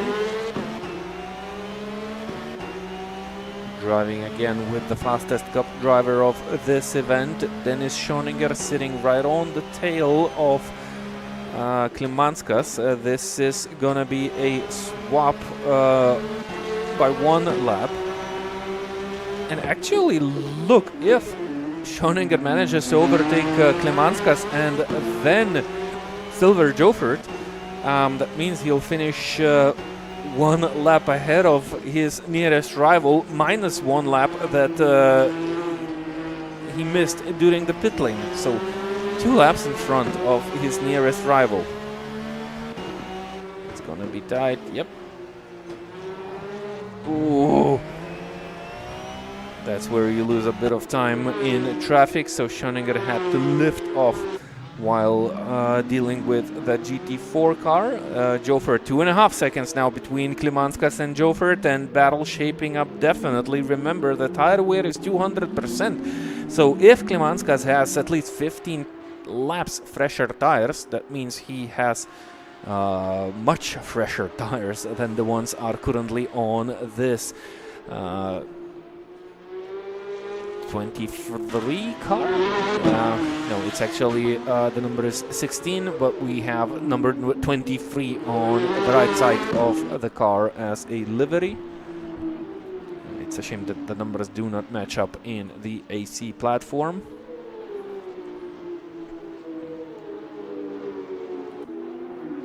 To go. Sviderek, no problems so far. Led most part of this race. We doubted his strategy at one point, but his pace let him use whichever strategy he liked, and he's still in the lead ahead of IRT car by 1 lap. Yep, they've been dominant. There's no other word for it. This car has looked very, very good, and when the Mitek car ran into their problems, this one just vaulted up and up and up, and was essentially, it's guaranteed to win. I mean, unless something crazy happens in these next 15 laps, this car will take the win. And have we ever had a BMW win? Yes, we've had a BMW win in Palanga. But let me find which year that was, but I do remember a BMW win. not a GT car. It was actually a shock win from what I remember. Was it the car that was driven by one of the Gelžinis brothers, I believe? It was something where at the end, I think that's where the race finished behind the safety car or something, and the I think it was strategy red better. flag. I don't think it was. I don't know if it even finished. Oh yeah, It's it was red 2014. flag because of that accident and the damaged barrier. Yep. So the first year of the new circuit, that changed the Kretinga corner around Palanga, it was a BMW E90. Jonas Gelžinis and Edvinas Arkušauskas took the win back then. That is just looking through, but yep, that is the only BMW to ever win the race.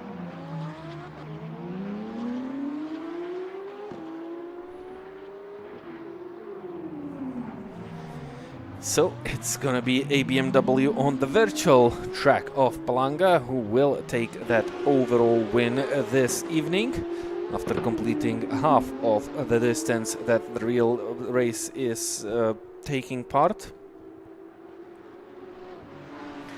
And Klimanskas lost a little bit of time. He was closer to Jofert. They are now in traffic. Schoninger managed to overtake finally managed to overtake Silver Jofert, so that means he will finish one lap ahead of his nearest rival on pure pace with 1 lap deficit. That 1 lap issue when the drivers swapped. Ooh, a GT3 car getting out of the way.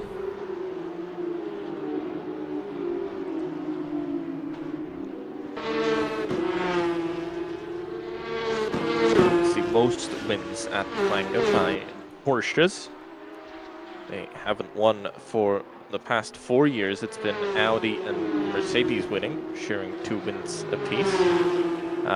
Looking at the fastest lap of the race here on the virtual track, the race lap record around Palanga is 1 minute 5.4. So we are running much quicker than that. Fastest lap of the race here, 1 minute 4.2. Fastest ever qualifying lap is a 1 minute 5.2. So still running much quicker here. We had a pole position of 1 minute 3.7. So big differences compared to the real life lap times, but obviously on the sim the conditions are much better. The real track is much more covered with dust and grime and doesn't have as much grip as this virtual version.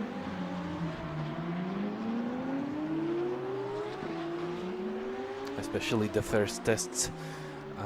It's a highway without any rubber actually, so the first tests are usually to clean off the racetrack from the dust, and it gets better throughout the sessions if it's not raining. Sometimes rain washes off the track again and you start over.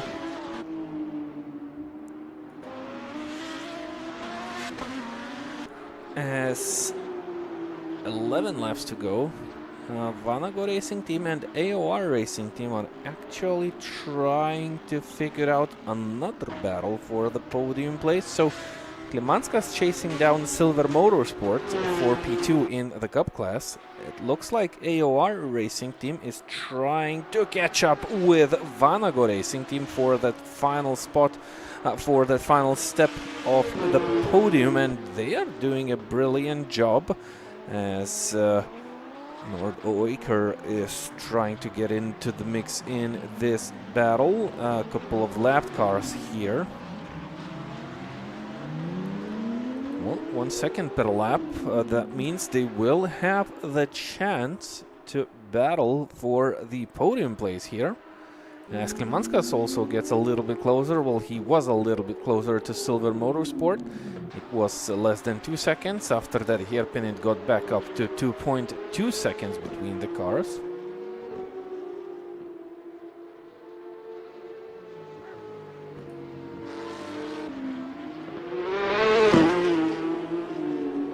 So, who needs safety cars? You have this drama towards the end of this race. That's a left car I was trying to fix. Oh, AOR Racing team into the pits. What? Out of fuel? Big miscalculation if that is the case.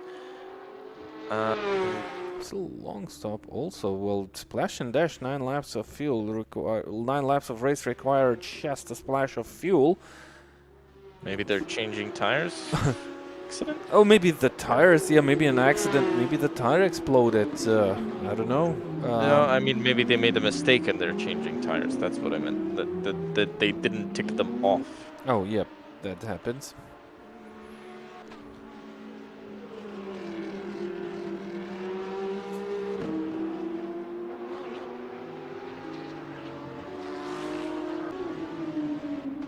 Well, one battle out, one to go. Still, nice battle between Klimanskas and Silver Motorsports. At this moment, it looks like Silver Jofford will fend off the attacks. One mission is to gain on your rival, the other is to overtake him, and the pace of these cars is so similar that I think even if Klimanskas catches up with Silver, remember, Silver Jofford is really difficult to overtake, especially on this racetrack. In the Dream to Drive finals, he was there.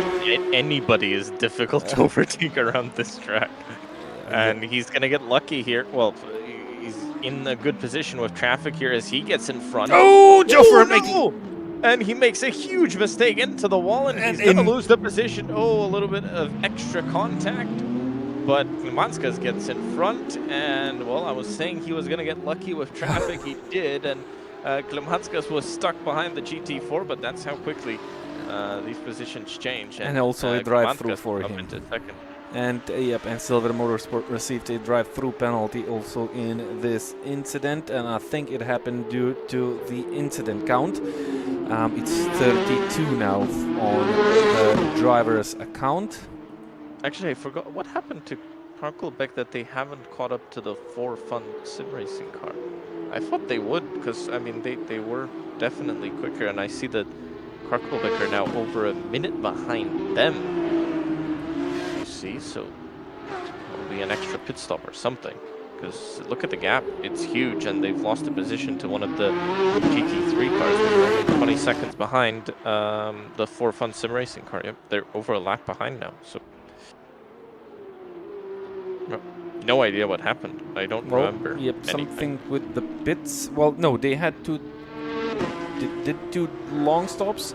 Yeah, they did 2 drive-throughs and then 1 stop at the beginning of the race. So nope, no drive-throughs, no visiting to the pit lane. Were after the long stop. They were about 20 seconds behind the 4-Fun sim racing car.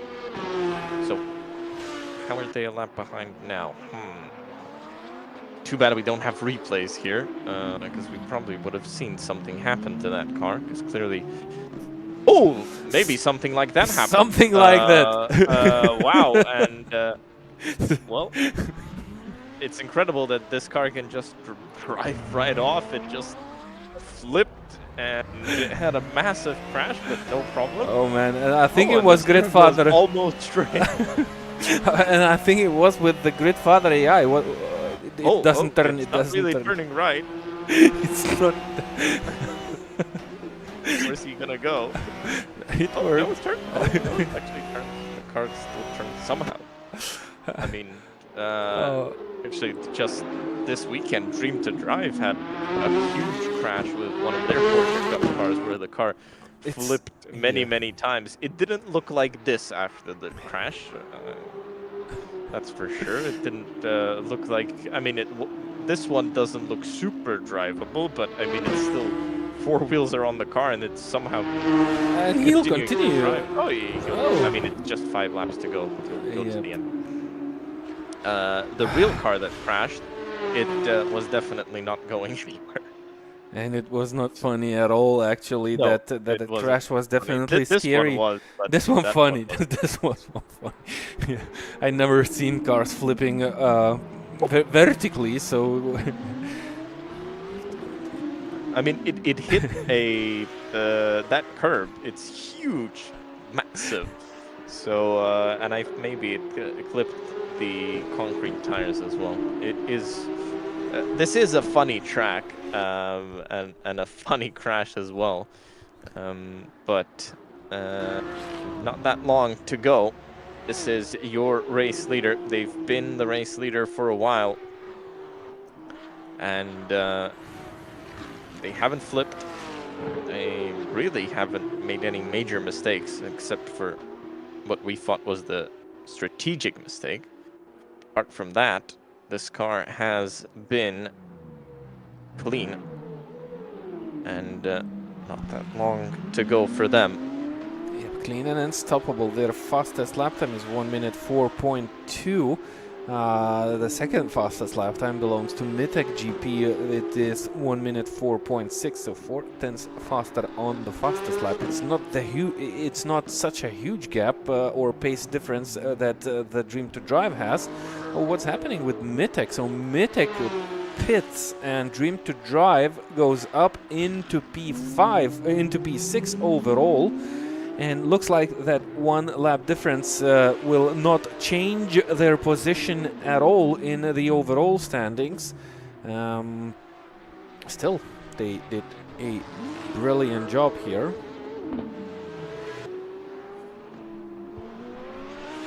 A bit of confusion at the end of this race for some of the teams, having to make additional pit stops or calculating something wrong. Something went wrong for the teams, and Mytec is still stationary, so that's not gonna change their position probably. Maybe they also had a crash or something and they decided to stop the car, or I mean, they were in a battle for the win. Now they are nowhere, so it doesn't matter if you finish 6th or 9th or whatever in the GT3 class.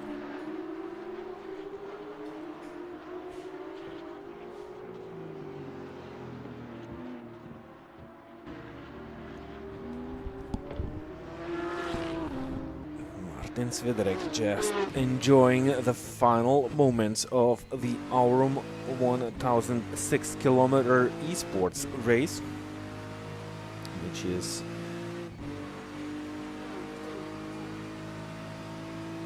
503 kilometers.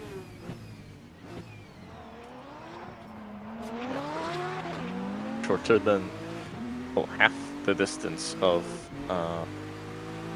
the real race.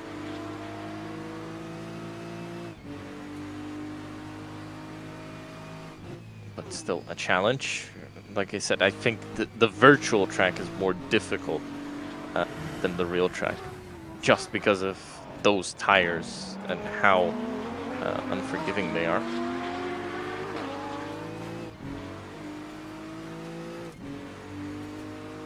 But obviously the lucky thing is that the damage model is much more forgiving, so you can have crashes that you survive, even if in real life that would be the end of your race.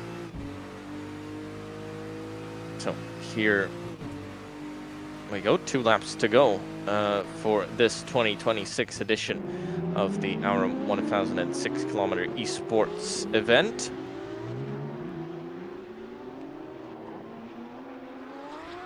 And Gridfather AI into the pits, so big miscalculation from them no, as well. it's a drive-through or 10-second stop and go penalty. Yep, they received a penalty, so they are in to complete that penalty.